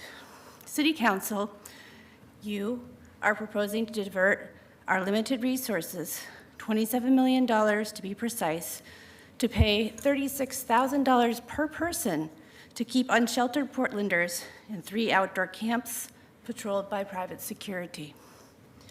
You say that this will allow you to connect people with services. I ask you, Mr. Mayor, Commissioners Ryan, Maps, and Rubio, what services? Our lowest income housing is full. Rapid rehousing in this very county, which has successfully moved hundreds of people inside in 4 months and less through Move in Multnomah and Project Turnkey, they are full and underfunded. Residential mental health beds, they too are full. Residential addiction treatment beds, also full. Shelters for transgender residents, same-sex couples, couples that are heterosexual, families, domestic abuse survivors, people with disabilities, and people with pets, also few and full. Shelters where Black, Indigenous, Latinx residents know they will be treated with respect and protected from hate crimes practically do not exist, and they too are full.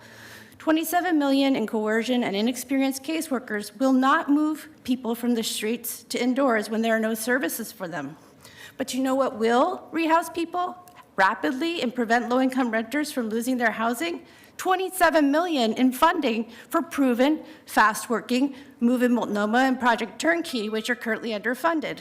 Mr. Mayor, why aren't you visiting Houston to find out how they reduced houselessness by 63%?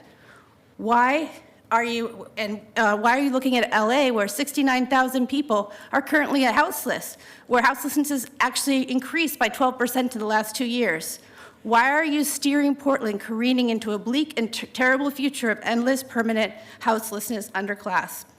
Why aren't you talking to Houston to ask how they successfully did what they did to keep people housed and get chronically houseless residents into housing?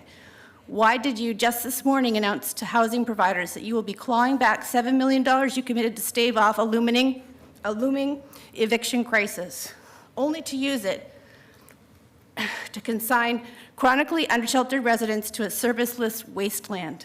Why, Mr. Mayor, did you state in the Oregonian last week that you are okay with losing 802 currently affordable apartments because, and I quote, if you want capital invested in the city of Portland for the purpose of housing, you can't change the rules midway? Commissioners, Mr. Mayor, you have just unilaterally changed the rules midway in the last 3 weeks, and just this morning you single-handedly decided without consultation with Colleagues, I'm afraid we're going to have to go virtual. We're going to clear the chamber.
Yes. But I can't hear you for some reason.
New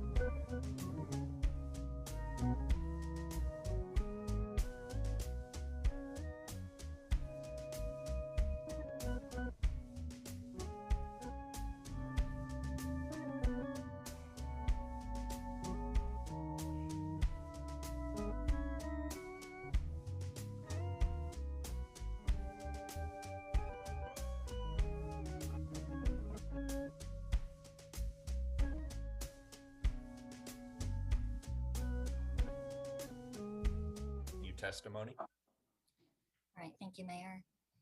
Next up, we have Michelle Hornbeck, Danielle Millard, and Molly Hogan.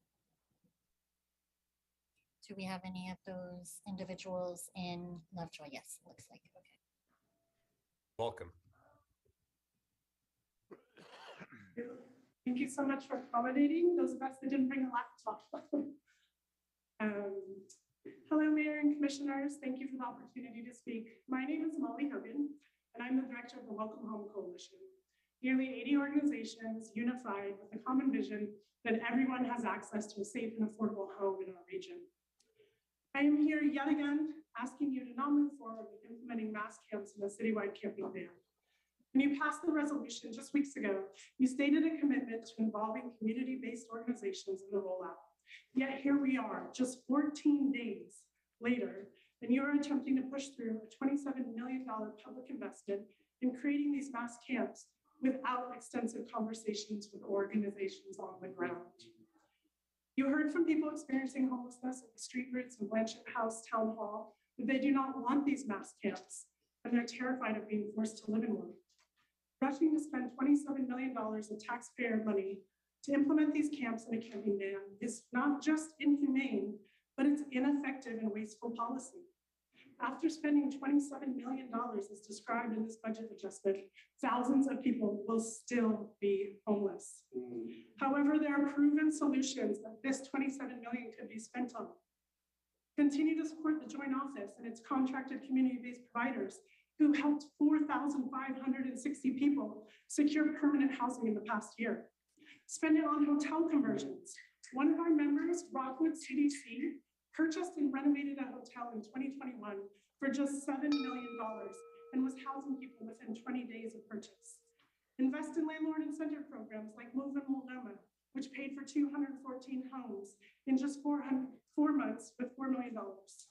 Prioritize learning from the successful self-government and smaller size villages like Dignity and Hazelnut Grove, and invest funds to support more of these spaces. And hugely important, rent assistance. We support the idea of the county reallocating $15 million for rent assistance, but we're very unclear why you're using the threatening tone of withholding your own city investment to achieve this policy with the county. The public is exhausted by watching political stunts and battles between our elected leaders that do not help money get into the hands of those who need it most. And lastly, we're hugely disappointed in the allocation of a measly $150,000 out of $27 million to evaluate city-owned land for affordable housing development. This does not demonstrate a real commitment to create 20,000 new affordable units in 10 years. So we hope that you sincerely consider waiting to vote on this budget adjustment that diverts funds from sustainable housing policies. Thank you so much. Thank you. Next up, we have Michelle Hornbeck.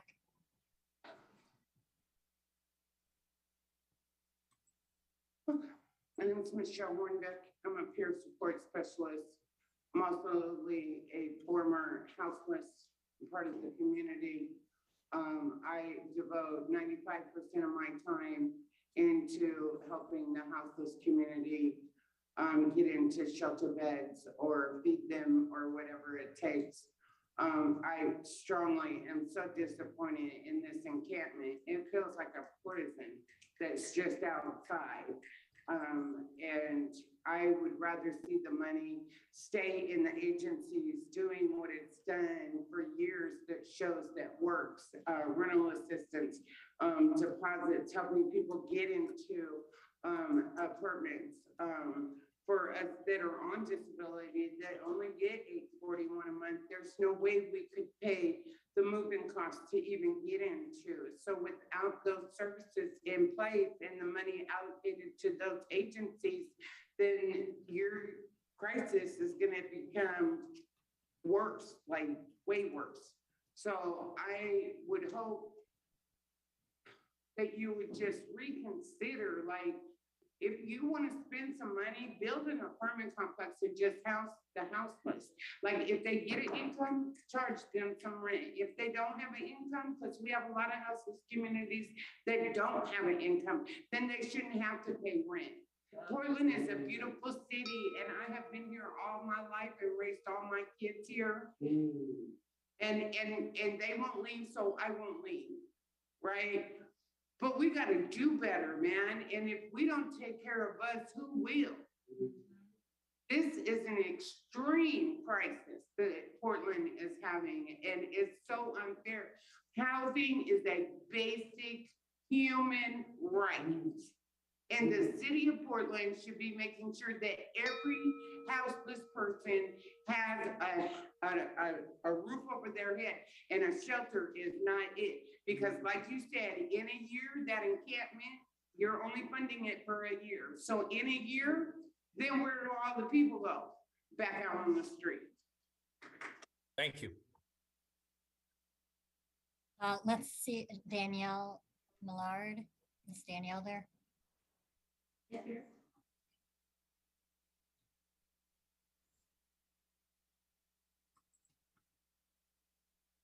Hi, my name is Danielle Meyer. Aside from my testimony, Mayor Wheeler, it is so hard to hear you say to stop, to not be personal in this. This is so personal. And your comment about threatening your home, this plan is really threatening people's livelihood, and you can't not be personal about it. As rent skyrockets, as well as goods and services, and as wages stay the same, I'm scared for what's to come for low-income renters and the impact this will have on overall homelessness. Over 300 people were evicted last week, and the rental cap is going to 14.7 in January of 2023. In just the month of October of this year, there were 800 evictions compared to less than 550 in 2019. Multnomah County housed over 4,500 people through June 2022, but we're seeing so many people still homeless. The number of evictions in October alone shows that people are being priced out of their homes and out of their communities. Banning and criminalizing people in poverty is inhumane, and mass camps are not feasible and not safe. I'll end my testimony with questions for Commissioner Ryan, who I wish was on camera because it's a lot more personal. The other room, Mayor Wheeler. Why is the city planning to bring Urban Alchemy to run these proposed camps, a for-profit group that has done nothing but gain a track record of lawsuits and public pushback, and the only has perpetuated homelessness in LA? What service providers in Portland have you talked to about this plan, and why wouldn't you be using the expertise of people on the ground addressing these issues for decades? The Joint Office's contracted providers helped over 4,560 people move off the streets into secure housing into the fiscal year 2022. Why not invest in conversion of empty buildings or landlord incentive building programs like Move in Multnomah, or invest in long-term rental assistance programs like Successful Regional Long-Term Rental Assistance? Why not look at the numbers of how many homeless people and incarcerated are in hospitals every night and look upstream to why that's happening and how expensive that is? Jail beds and hospital beds are never going to solve homelessness. Please keep Urban Alchemy out of Portland, and please do your part in keeping people from being evicted. Yeah. Thank you. Next up, we have Scott Kastner, followed by Ethan Kramer and Jennifer Perot. Good afternoon, Commission. My name is Scott. I am a longtime resident of Southwest Portland. Like many before me, I am horrified at the plans to move unsheltered people into forced encampments that will not work to solve this problem. If the city has $27 million to spend on criminalizing encampments and $27 million to spend on dumping taxpayer money into the pockets of private contractors like Urban Alchemy, then the city has $27 million to spend on housing. The city has $27 million to spend on rental assistance. The city has $27 million to spend on motel conversions. This will not solve the problem, and it is very clearly not a good faith attempt to do so. all of the existing data and all of the places that have successfully lowered their homeless population have done so through housing first models. This is not a solution, and I urge the commission to vote no against this. Thank you. Appreciate it. Next up, we have Ethan Kramer.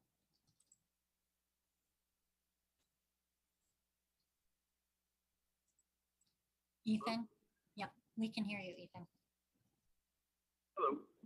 I'd like to thank you all for having me speak to you. I wish that everyone here who is testifying against this proposal. I think the money should be spent on building affordable housing for the unhoused, and the housing should be free. I don't think that your encampment plan is going to be effective to anyone. It is going to be extremely harmful to every unhoused person. That plan is blatantly fascist, and the fact that we'd rather take lobbyist money than listen to the citizens of Portland is disgusting. I think that we have the solution, we have the money, we just need and you guys have all the power. You guys need to listen to us and listen to the people of Portland. Thank you. Thank you. Next up, we have Jennifer Perot.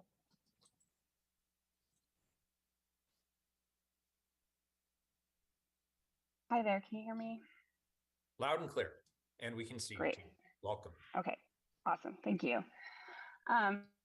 Hello, and shout out to the folks who have given such high quality testimony in the face of what feels like inevitable dismissal of your concerns by the majority of people in this council. Portland is lucky to have you. Fundamentally, this policy attempts to solve a systemic problem with aesthetic and spatial solutions, which will do very little, if anything, to address root causes.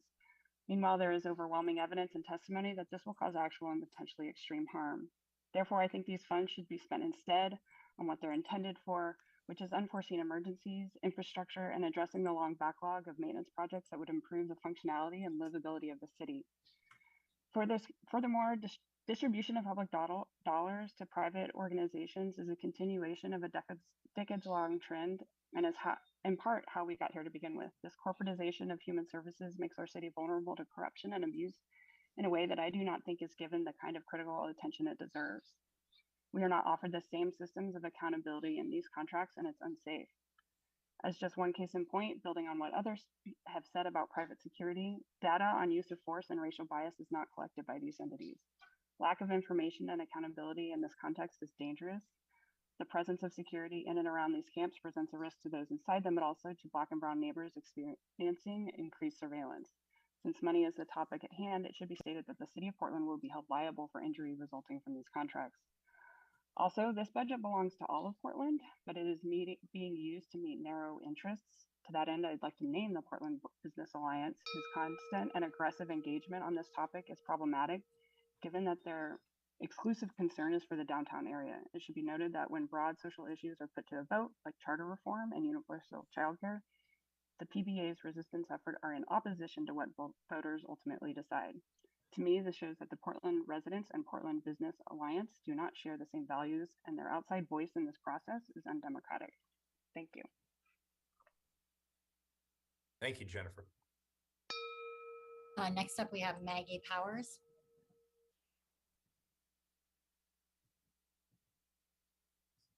Hi, can you hear me? Great. Yep, can So hear you. my name's Maggie. I am a barrier reduction attorney. Basically, what that means is that I help folks navigate the collateral consequences of living with criminal records or an eviction record.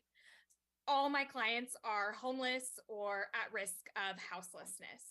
So this plan directly affects my clients. I think the biggest problem with this plan right now is that it's been created by people who are not homeless, people who have never been at risk of houselessness. It's imperative to ask what people who are experiencing homelessness want and incorporate them in the conversation. There's a saying in the disability justice movement, nothing about us without us. My clients do not want to be forced to live in an encampment where their everyday actions are surveilled. My clients do not want more criminalization. They want rental assistance, legal representation for eviction proceedings, affordable rent, caps on rent increases, housing advocates, an end to the sweeps, criminalization, and surveillance. There's a joke about how lawyers can't do math, but I did one simple math problem. The proposed $27 million budget, that could be rent for a year for 1,080 Multnomah County residents. And that's just a conservative estimate. That's just one example of how this funding can be allocated to the root of the problem. I know you've already made up your minds, but I hope you reconsider. Thank you. Next up, we have Alan Kessler. Hello, my name's Alan Kessler. I came into this meeting as mayor was admonishing people in the gallery for being uncivil. I think that it's important to think about what humans need. Humans need they need to meet their physiological needs. They need heat and food. They need to be out of the elements. They need to be able to keep their heart beating. They also need to be safe from physical danger from other things. They need those things before they need anything else. So far, what I've seen is the mayor's policy has been to hand out tents and then send his goons out to slash the tents and kick people out every couple of weeks when people complain. Everything I've seen out of Commissioner Maps, out of Mayor Wheeler, has been this concern for the aesthetic. Way up here on Maslow's hierarchy, the aesthetic needs of the wealthy who live in homes and don't fear any of these things. I saw the fear in the mayor's eyes, and I think what was happening was in that meeting, he realized there was no belonging and love for him. There was no love for him in this room. There's no love for you in any of the comments that I've heard, because you're taking money that should be used to help people and you're using it to do violence. Civil. This isn't civil. You demand that you get to retreat to the cozy comfort of your office so your physiological, your safety, your feeling of belonging can be protected, ultimately to protect the aesthetic preferences of your real base. But there are people who are trying to engage with you on this and don't have the first two. They don't have food. They don't have heat. They don't have safety. They don't know that they're going to be able to wake up in the morning and not have their things taken away from them. And they have to come and be civil to you so you're not scared. Like, what strife have you ever faced in life, Mayor? You are doing incredible violence to people who have faced things that you can't even possibly imagine. You're a coward. You're an absolute coward, and it's just despicable to watch how you're spending this money. Thank you. Next up, we have Dana Kaufman. I'm calling in today just to express my absolute complete disgust at this budget proposal. It's absolutely absurd to me that you would even entertain the idea of asking for $27 million and not spending a drop of that money on anything that would go towards housing alternatives, mental health counseling, addiction services, but instead asking for $27 million to build state-run internment camps. I think that's horrifying. I think you should be ashamed of yourself. And since you saw fit to sort of share your heroic story about being a shelter host when you were clearing the council chamber the first time that you weren't able to handle talking to your constituents, let me just go ahead and share a personal experience that I've had interacting with houseless people in this city, in your city. Last summer, when you decided to sweep Laurelhurst Park, where many people had set up camp, I went along with many members of the community to see if we could help. and see what they needed, see if we could minimize the suffering that you were inflicting on them. And what I found during that experience was I spoke to one woman who was in tears, young woman, and I approached her and I asked her what we could do or what could be done to make things better. And she said, this is the third time that I've had to move my home in the last year. And if I have to move my house one more time, I wish the city would just euthanize me instead. I wish the city would just set up a place where they could get rid of us once and for all, because I would rather do that than live this way anymore. And that woman was 100% sincere. And I want you to know, Ted Wheeler, that's the city that you've created. And if you continue this course of action, that's the city that you'll be remembered for. Next up, we have Fran Michael. Hello, it's Fran Michelle. Thank you. I have been a Portland resident for over 30 years and a homeowner and a landlord for nearly 10 years. And I want to thank all of those who've already testified about the way the city is addressing houselessness. Like my neighbors, I strongly oppose spending the fall budget monitoring process funds on mass internment camps, and I would strongly support spending it on a housing first approach, as well as on supporting eviction defense and supporting all the services that are currently underfunded and desperately needed. I would also like answers to the questions raised about public input in the rollout of this idea and about the audit process. I want to stress, although much has been said that is worth taking on and thinking about, I hope the council will, but building concentration camps for unhoused people is a counterproductive waste of taxpayer money. It is not evidence-based approach to solving the housing crisis. As Sandra Comstock noted, we should be following the model of Houston, which has reduced houselessness with a housing first approach, and not the model of LA, which has tried internment camps and has seen unsheltered houselessness rise. It's going to get worse if we pursue this policy, in addition to the human suffering that is associated with it. The plan can't connect people to resources that don't exist because they haven't been funded adequately. Wasting taxpayer money on a counterproductive project is frankly dystopian, not to say fascistic. I am a little worried about the previous testifier because I'm fearful that we might be moving toward encouraging people to euthanize themselves to get them out of the way. We should not be spending money, taxpayer funds, on things that are going to make the problem worse. Thank you.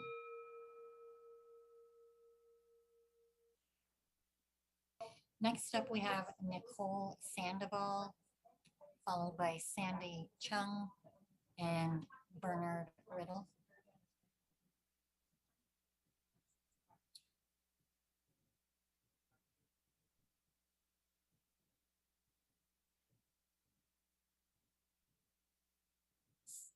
Sandy, you may need to unmute the room.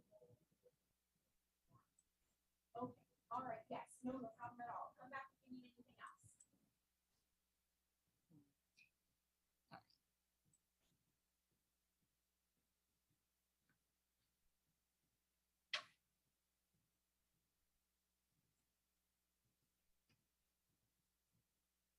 else. There we go. Thank you.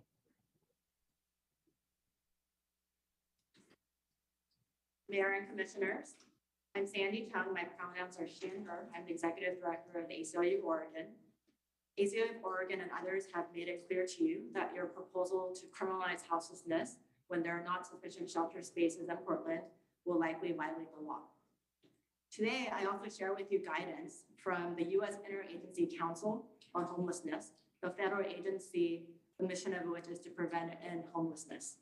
On October 26th of this year, USICH issued guidance titled Collaborate, Don't Criminalize. The guidance states in part, mayors and other local officials are under pressure to do something, anything, with severe shortages of affordable housing, funding that is insufficient to meet the need, and a pandemic that has stretched already strained systems. Many communities are understandably struggling with how to address homelessness, but blaming Criminalizing and moving people from streets to jail does not solve homelessness or fix the systems that created it. The guidance is clear that policies that criminalize houselessness are, quote, ineffective, expensive, and actually worsen the tragedy of homelessness, end quote. In 2018, US ICH released guidance about sanctioned encampments, which very significantly cautioned, one, creating environments, these environments may make it look and feel like the community is taking action to end homelessness on the surface, but by themselves, they have little impact on reducing homelessness. Two, creating these environments can be costly in money, staff time, and effort. Three, these environments can prove difficult to manage and maintain. And four, although often proposed as temporary approaches, these programs prove difficult to close once they open. These will be your enduring legacy. They will be named after you.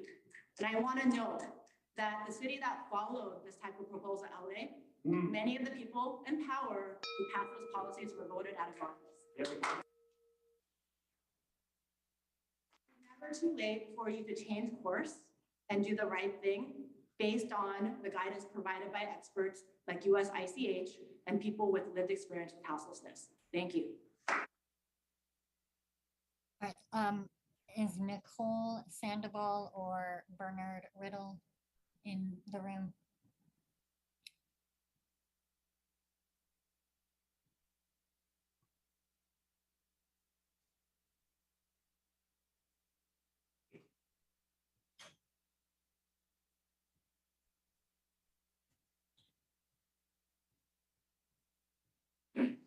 I speak not just for myself. I speak not just for myself and the Mutual Link Collective that I'm part of, but also for the dozens of houseless people who I interact with on a daily basis.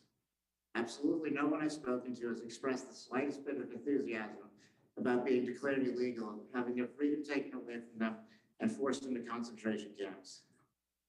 Ted, did you pay attention in your history class? I want to remind you that another politician once rounded up what he viewed as an unwanted population and placed them into camps as a final solution to a perceived problem. It did not go well for him or his cohorts in the end, and especially did not go well for those who are the victims of those crimes.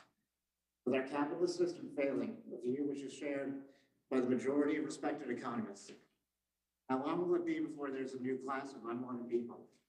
I want people to consider their odds of being part of that next class. How many strokes of bad luck are you away from being part of that group? The city of Portland spends exorbitant amounts of money every year on solutions for its houseless citizens. However, in the years I've lived on the streets, I've been contacted exactly 0 times from any agency or any program trying to offer me any assistance. In the last 2 years, I've sent numerous emails to any local city agency or program that may offer any assistance to people trying to get off the streets. I received one response telling me that they only work with property owners who may want to rent to houseless people. Every story I read about rapid response says that social workers offer all of their victims housing, but after having my house stolen 7 times, I've never seen one. Do not give these people $27 million. There's a solution to this, and that solution is you provide actual homes and the support people need to live in them. You'll not put me in an overcrowded, unsafe, and unsanitary concentration camp. My peers are saying the same thing. We'll not go without a fight. The last politician who fought this war over concentration camps got a bullet in his head, and his co-conspirators hung at the gallows because people resisted, just like we will. And fuck you, kid. Is Nicole Sandoval in the room? Okay, let's, Deb Wallace. Michelle Vinker.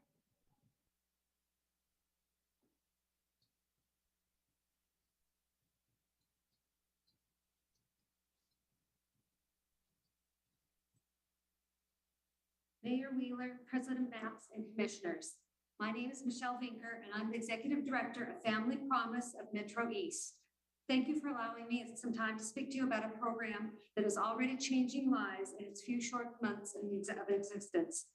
Family Promise of Metro East is a new independent affiliate of a national organization. We are established to serve families experiencing homelessness in Northeast and Southeast Portland through a community-based response.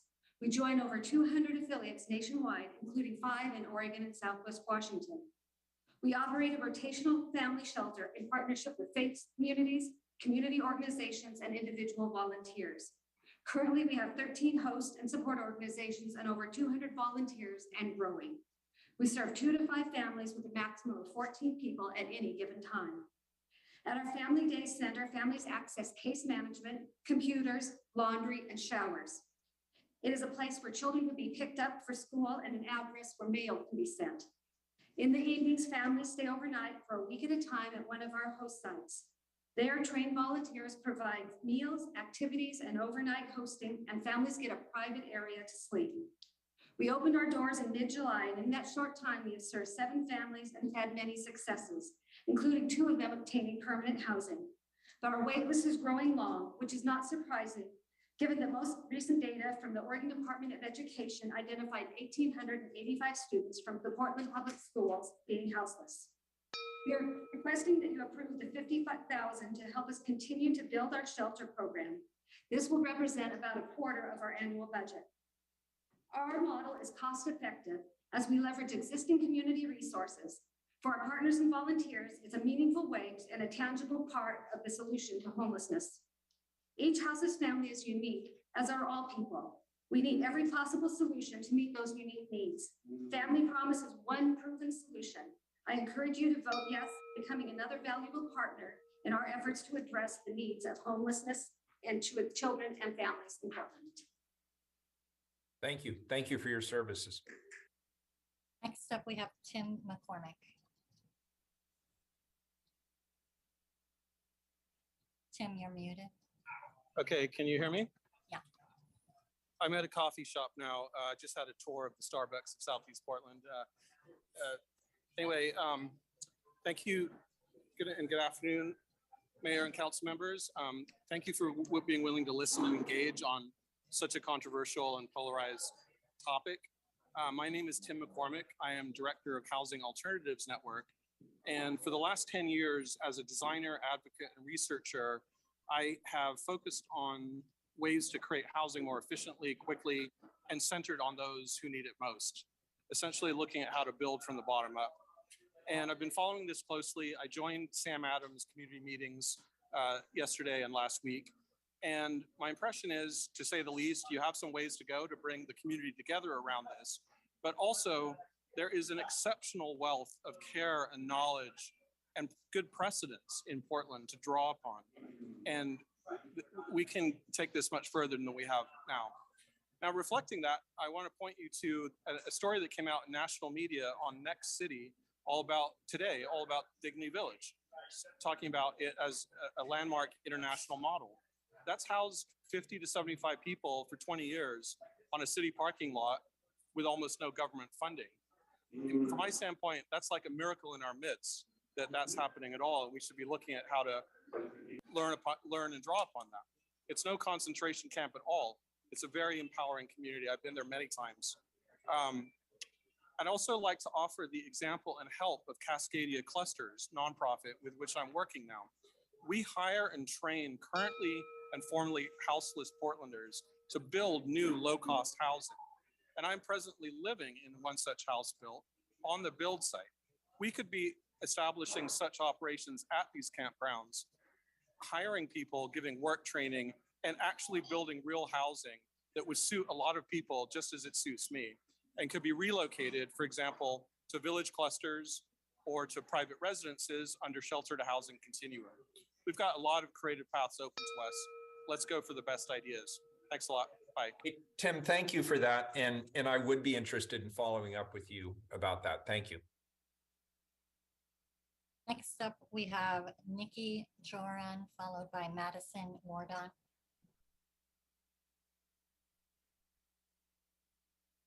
Nikki, you're unmuted. If you hit *6. Or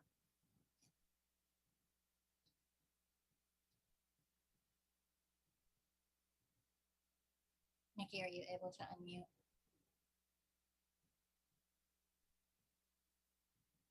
guests. My name is Nikki Giron, and I am a mayor, council member, staff, and guests. My name is Nikki Giron. I'm a lifelong Portlandian, and today I've signed up to address non-functionality about the idea of tent cities. Since 2011, we've known the rental market has grown and prospered at the cost of renters while providing inadequate services under contract. This has caused market escalation at record levels.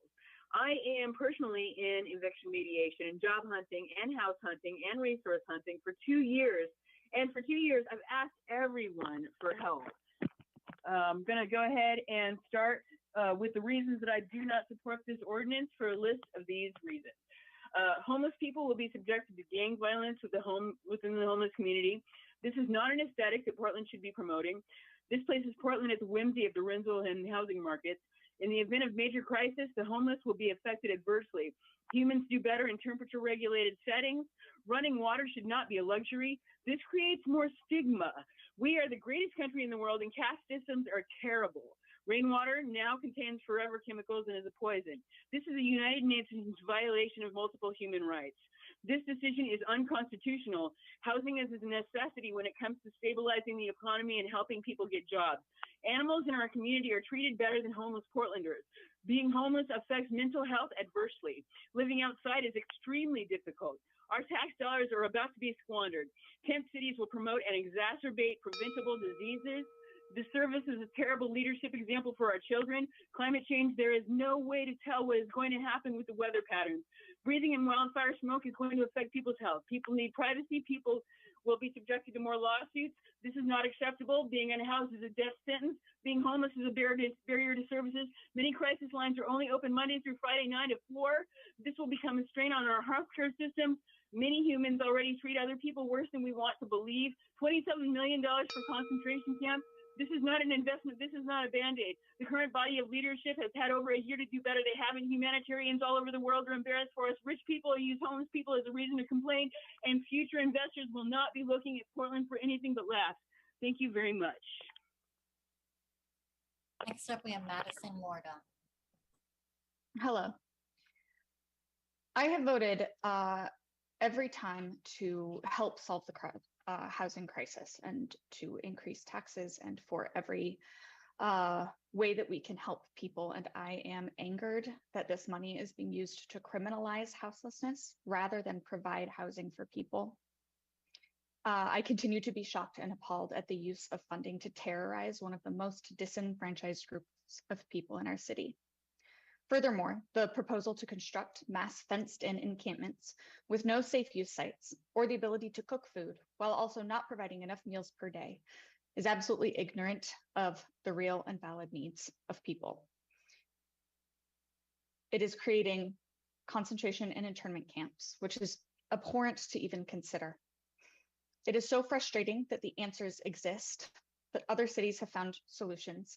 Many other people who have given testimony here today have given ideas and solutions about ways that this money can be spent and that it can help people. There's no need to reinvent the wheel, and there's certainly no need to maliciously and cruelly harm your fellow Portlanders. I urge you to have empathy and reconsider the purpose of these funds and truly exhaust every avenue that provides housing to people. Thank you.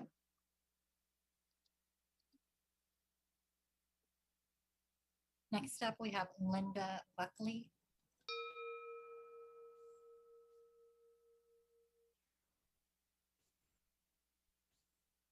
Linda, you'll need to unmute the room.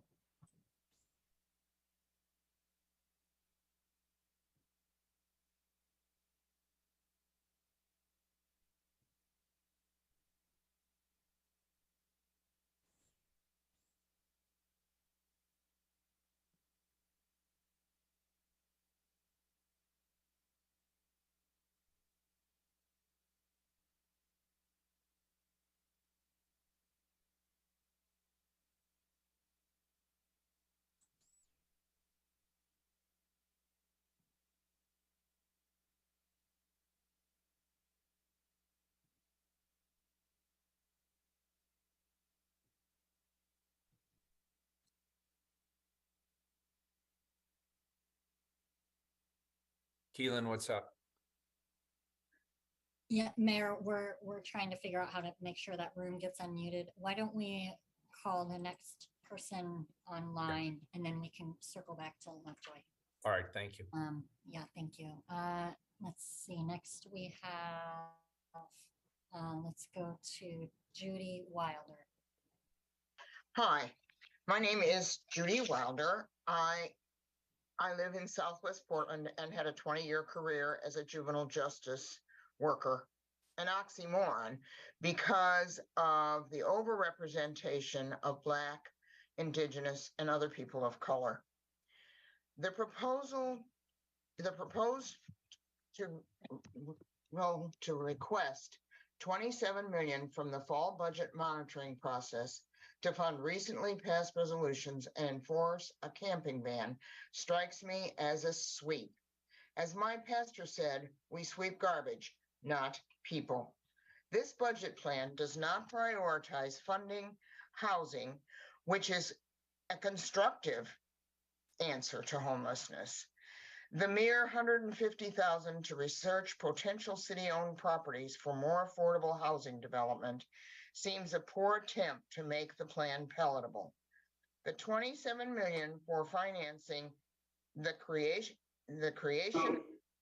250-person encampment, security personnel required by forcing vulnerable citizens into a gulag, and enforcement of a citywide camping ban is lopsided and a recipe for failure. The proposal lacks respect for the dignity and autonomy of human beings who are houseless. We can do better than this. Thank you. All right, let's go to Linda Buckley. Thank you. Good afternoon, Mayor and Commissioners, and thank you for being present, and it's been a long afternoon. I am also with the Family Promise team. I also represent Westminster Presbyterian Church in Northeast Portland, and the co-coordinator of our Family Promise team from Westminster. Additionally, I want to let you know that I'm a licensed clinical social worker, retired, but I volunteer at a free clinic. So back in right before COVID, our congregation, Westminster, was approached by Family Promise. That was the first I'd heard of it. And it was a no-brainer for us to enter in. Unfortunately, we couldn't be a host church, but we decided to become a support church, and we are very committed. But then COVID hit, and they had to go on a hiatus. But about a year ago, we were approached again, and it just, again, we felt compelled to become a support church, which involves providing meals, kids' activities, evening hosts, and overnight hosts at the host churches. So we were partnered with Central Christian, and I better talk faster. What drew me to this program is the success rate. It's a 30-year national organization, and as Michelle mentioned, there's already been many successes with our local chapter. What I really appreciate as a licensed clinical social worker is that the respect and empowerment of guests, and that there's tough love and compassion, but accountability. And that the average nationally is that in 3 months, around 75 to 80% of the guests are placed in long-term housing. I am a shameless promoter of this program. In the 4 months I've been involved, the dedication of the board, the dedication of Michelle are awesome. This $50,000 will plant a seed that will have countless dividends. Thank you. Thank you. Appreciate it. Okay, next up, let's see, Sandra Stevens or Sarah Shires. Okay, how about Ethan Harrison? Ethan Harrison, present.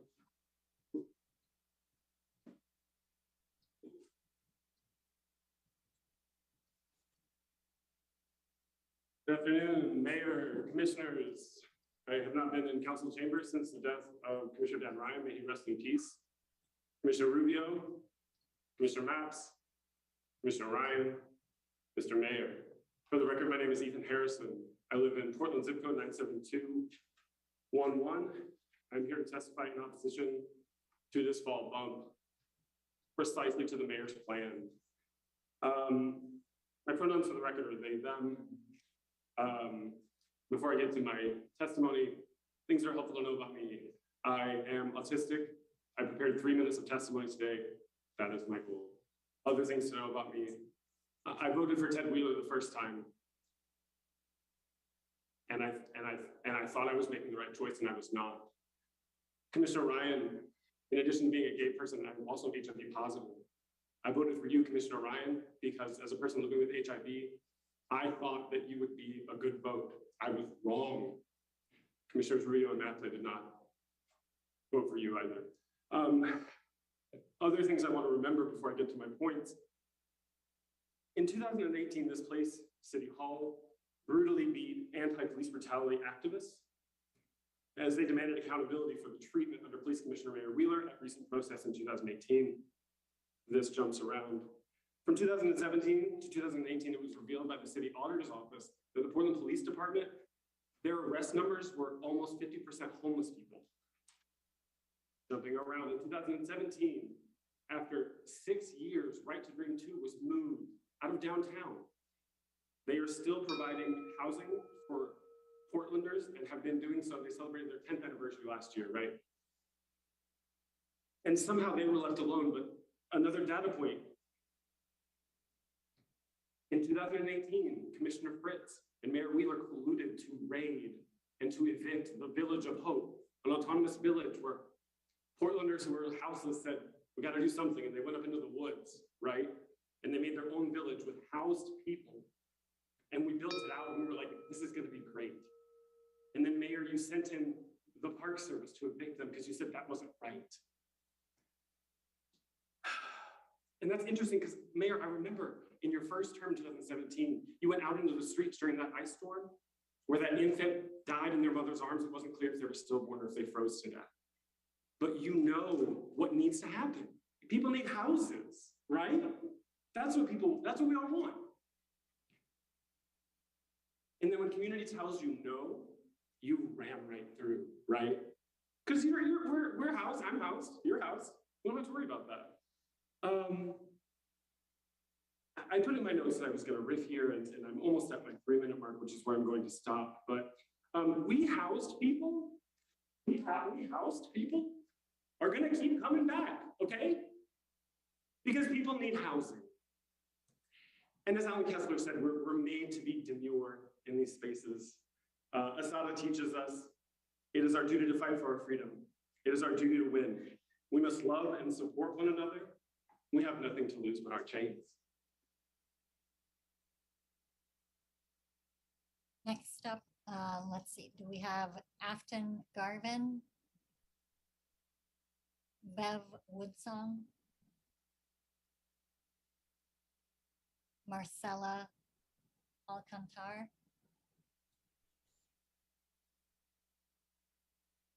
About David Brink?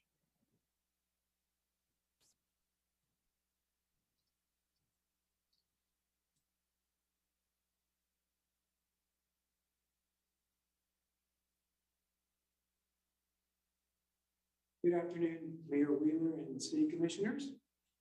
Thank you for the opportunity to speak about what I feel is a very worthy cause that has already been mentioned a couple of times, Family Promise. My name is David Brink, and I'm a pastor of Central Christian Church. And we are one of the churches that is considered in this program a hosting church.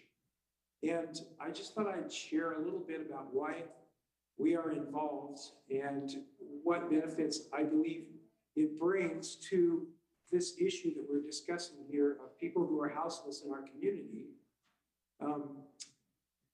I was looking at my congregation one Sunday and I said, you know, it's really sad that we come here to church on Sunday morning, have church, and then we all go home to our warm houses. And our church building sits empty all night while 1,000 to 2,000 children are homeless and cold on our streets. And I said, what about using our building for the purpose of not just church, but also of housing people? And why not challenge our congregation to practically carry out what we preach? And that is that we are to be God's hands and feet, and to give people a hand up in life. And so our congregation responded to that with overwhelming response, and we created guest rooms in our church, and people stay overnight in our church, and our members stay overnight with them doing a fire watch so that they can sleep in peace. And we bring them meals, and we work with the day center, as has been described, to actually provide services for them. And I don't know, I'd like to say that I love the way this brings the community together also.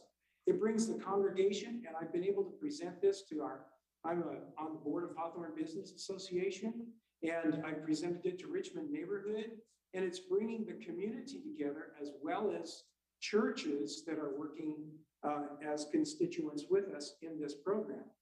And I really believe that this is a tangible way of addressing this problem of homelessness with people who are lay people that can work in this situation and be safe and still effective.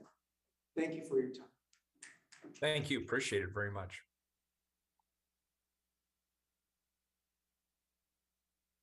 Next up, we have Jennifer Parrish Taylor. Thank you. My name is Jennifer Parrish Taylor. I'm the Director of Advocacy and Public Policy with the Urban League of Portland. We have concerns about the revised budget the city has proposed. In a November 8th county briefing on emergency rent assistance program and evictions prevention, it was revealed that there currently exists a $15 million gap in funding, and that the city is threatening to withhold back an additional $8 million in operating funds for the Joint Office of Homeless Services if they do not redirect money from their budget to fund the city's proposed camps. It is deeply troubling that politics and strong-arm tactics look to be at play here. Our communities deserve and demand better. Additionally, why is the city allocating $3.5 million to create its own city outreach team? The proposed amount is an entirely insufficient figure, for a team of 50 people, as it does not account for the supplies, management, etc., that is required to run such a team. For comparison, the city's homelessness and urban camping impact reduction program requested about $5.5 million for the current fiscal year to support 5 full-time employees and provide garbage removal, hygiene access, resource referral, and job opportunities, and remove campsites that pose the highest risk to health and safety. We do not see how $3.5 million will support the work of a 50-person team. Also, how has this outreach plan included the feedback of the community? Second, an existing outreach system of providers with frontline experience already exists. How is the city planning to engage with these existing teams?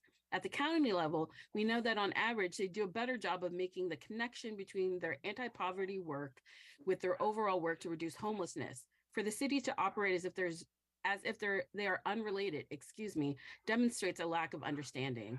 I've submitted testimony in length, so I will cut off my comments here, and we look forward to continuing the conversation. Thank you.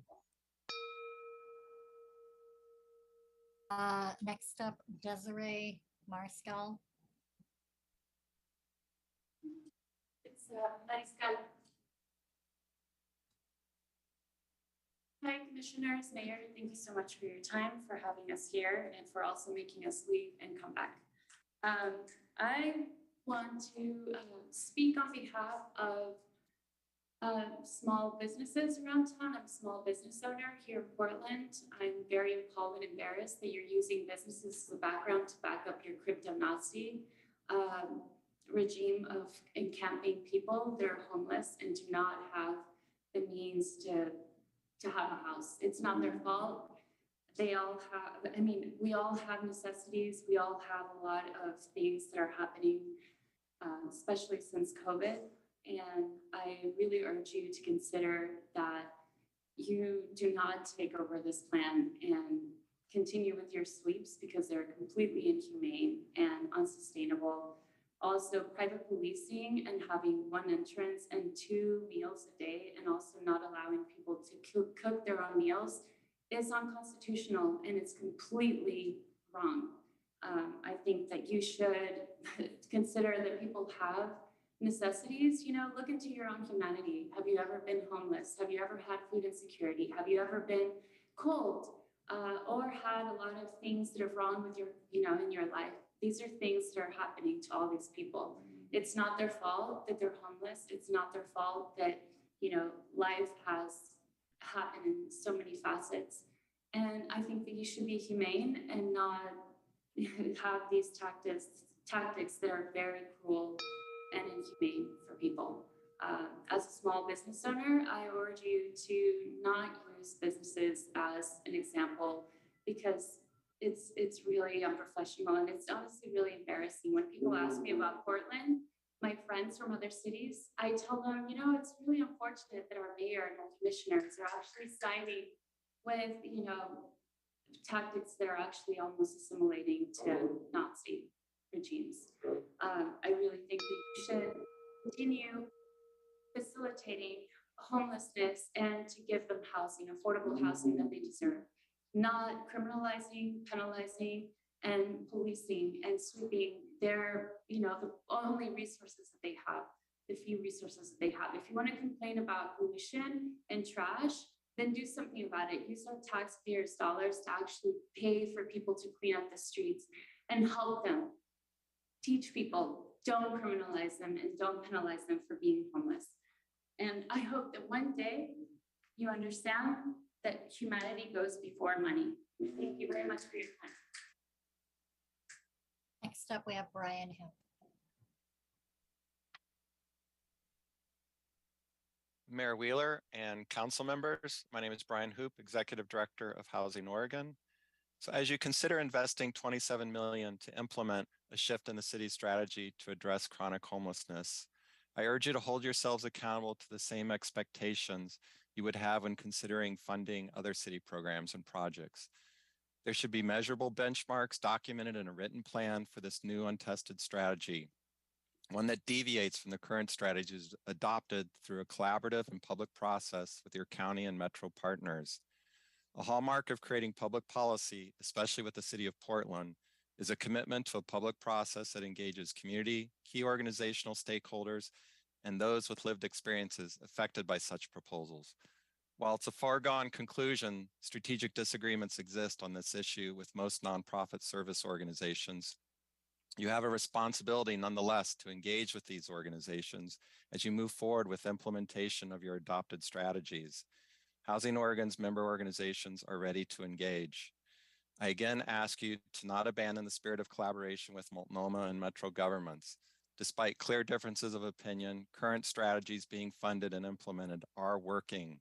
5,759 units funded by voter-approved construction bond measures have already been produced or are under development. Multnomah County, with the voter-approved Metro measure, moved 4,500 homeless individuals into housing in the past year. These are proven strategies, including opening additional shelter beds, offering rent assistance, creating permanent supportive housing with wraparound behavioral health services. Housing first strategies are working. So the challenges we face as a community are historic, I won't deny that, and they're going to require sustained and focused commitment to follow through on what we know works. Now is not the time to shift untested strategies that make the visible and uncomfortable crisis of street camping go away without solving the long-term problem of housing those who are chronically homeless. Thank you for consideration of my comments. Thank you, Brian. Next up, Alex Woolery. I don't think they've joined us. How about Yvonne Rivero? Is Yvonne in the room? Right, and Doyle Tebert. Doyle Tebert. All right, Mayor, that completes testimony. Very good. Thank you, everyone who testified today. Colleagues, are there any additional discussion of the amendments before we vote on the amendments and then the emergency ordinance? And I'll just be looking here at the flags. I don't see anyone. So we'll go to the amendments first. We've already adopted the substitute exhibits 1 through 4.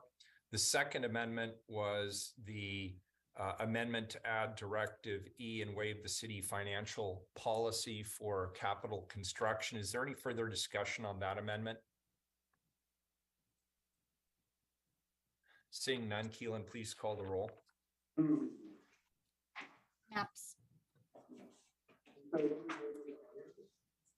I'm going to vote aye on this one. I do feel compelled, though, to take a moment to express my disappointment about our underinvestment in capital improvement projects. I've spoken with the mayor about my concerns. I think he shares these concerns too. We are foregoing these investments now because the city faces an array of important and urgent crises, which we must address. However, I sure hope that this is the last bump the city goes through without making an investment in the repair and maintenance of our important infrastructure. For these reasons and more, I vote aye. Rubio. This fall bump process is another hard one. The needs across a variety of sectors is significant and it's daunting. But yet it's our job to kind of prioritize the most urgent things. And also for me, lifting up those voices who've been marginalized and listening to the voice of people's voices, particularly testimony today, is important. And I'll be personally looking to where we can bring in more voices and other organizations in so that we can continue learning. I also just, want to say that there are a lot of perspectives on this issue, and but the fact remains that we all agree that we still have a lot of work to do to address our housing crisis, and there's still time to shape this work together. And I also want to be clear that I'll be watching closely to ensure that any new approaches are done by centering those most impacted and with dignity and respect.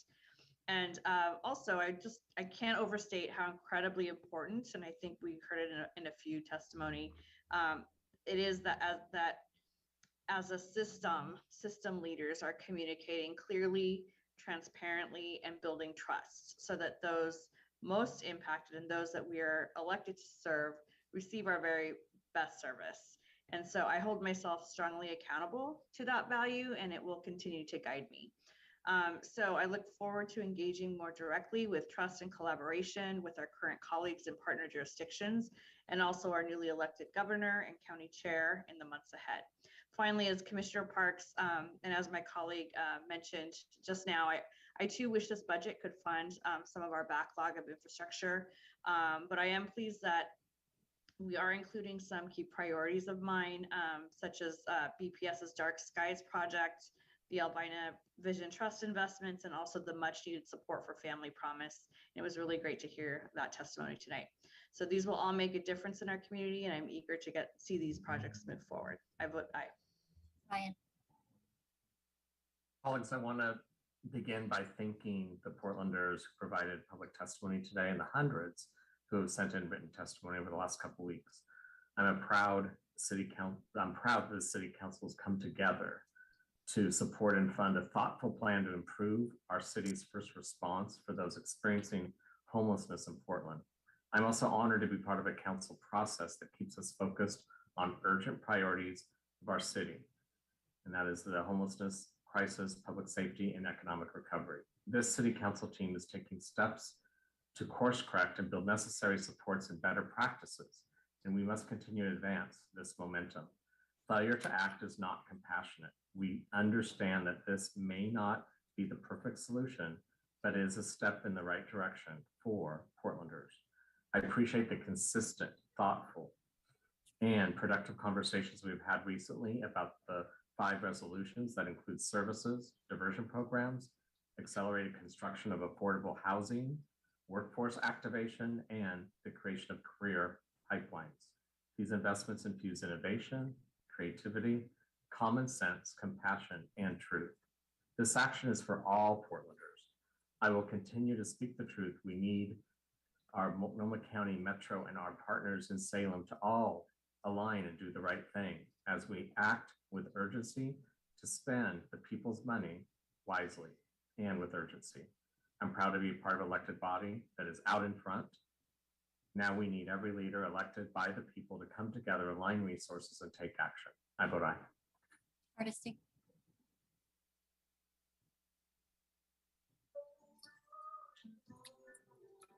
I want to thank all the people who took the time to testify today. I am very grateful that you made yourself available to participate in this important conversation. I want to thank Mayor Wheeler for including the firefighter memorial in the fall bump, as well as the support for PBOT and the Bureau of Developmental Services to support the Albina Vision Trust moving forward. Having said that, I am extremely alarmed with the development of private security being a part of this package. I am concerned that there's no transparency in what's being built. I am very concerned there's no public community oversight. I am very concerned that the people who are the most vulnerable in our community will be the ones most harmed by this policy. Therefore, I am voting no on this budget. Just to clarify, point of order, Commissioner Hardesty, we're only voting on the amendments right now. We're on the amendment related to adding Directive 8 and waiving the city financial policy with regard to capital.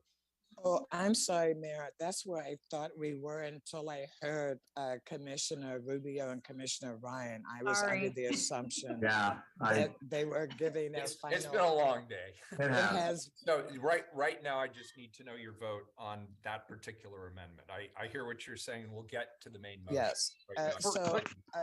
I will say that with Commissioner Ryan's amendment and Commissioner Rubio's friendly amendment to his amendment, I will vote aye. Thank you. Mr. Mayor, can you remind us what we're voting on? Which amendment are we voting on now? Yes, so there are, thank you. I probably should have done that. It's been a long afternoon and we've all had long days. So the First Amendment was already adopted. You'll recall that was the substitute on the exhibits. We already voted on that. So that's already part of the main motion. The second technical amendment that I added was to waive the 50% set aside for deferred capital maintenance, the backlog. That's what we're voting on right now. So it's to accept this from that existing council policy so that we can use those funds for other operational services. Commissioner Hardesty's muted. Commissioner Hardesty, you're muted, sorry. Sorry, Mayor. Thank you for that clarification. I thought we were voting on Commissioner Ryan's amendment. No, not yet. Okay, so based on that clarification, my vote is no, because PBOT will suffer tremendously in not being able to make our streets safer without this investment of resources into our maintenance backlog. And you all know we have a $4 billion maintenance backlog at PBOT.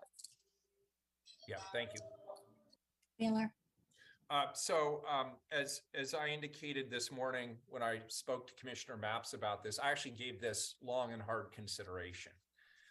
It is approximately $15 million that would ordinarily go towards, as Commissioner Hardesty just indicated, a $4 billion capital maintenance backlog for city assets. You all know I've been very interested in this subject. I championed the Build PDX initiative some number of years ago for the purpose of making sure that expiring funds from our urban renewal areas, a significant portion went towards our deferred capital maintenance backlog. So this is an issue that's near and dear to my heart.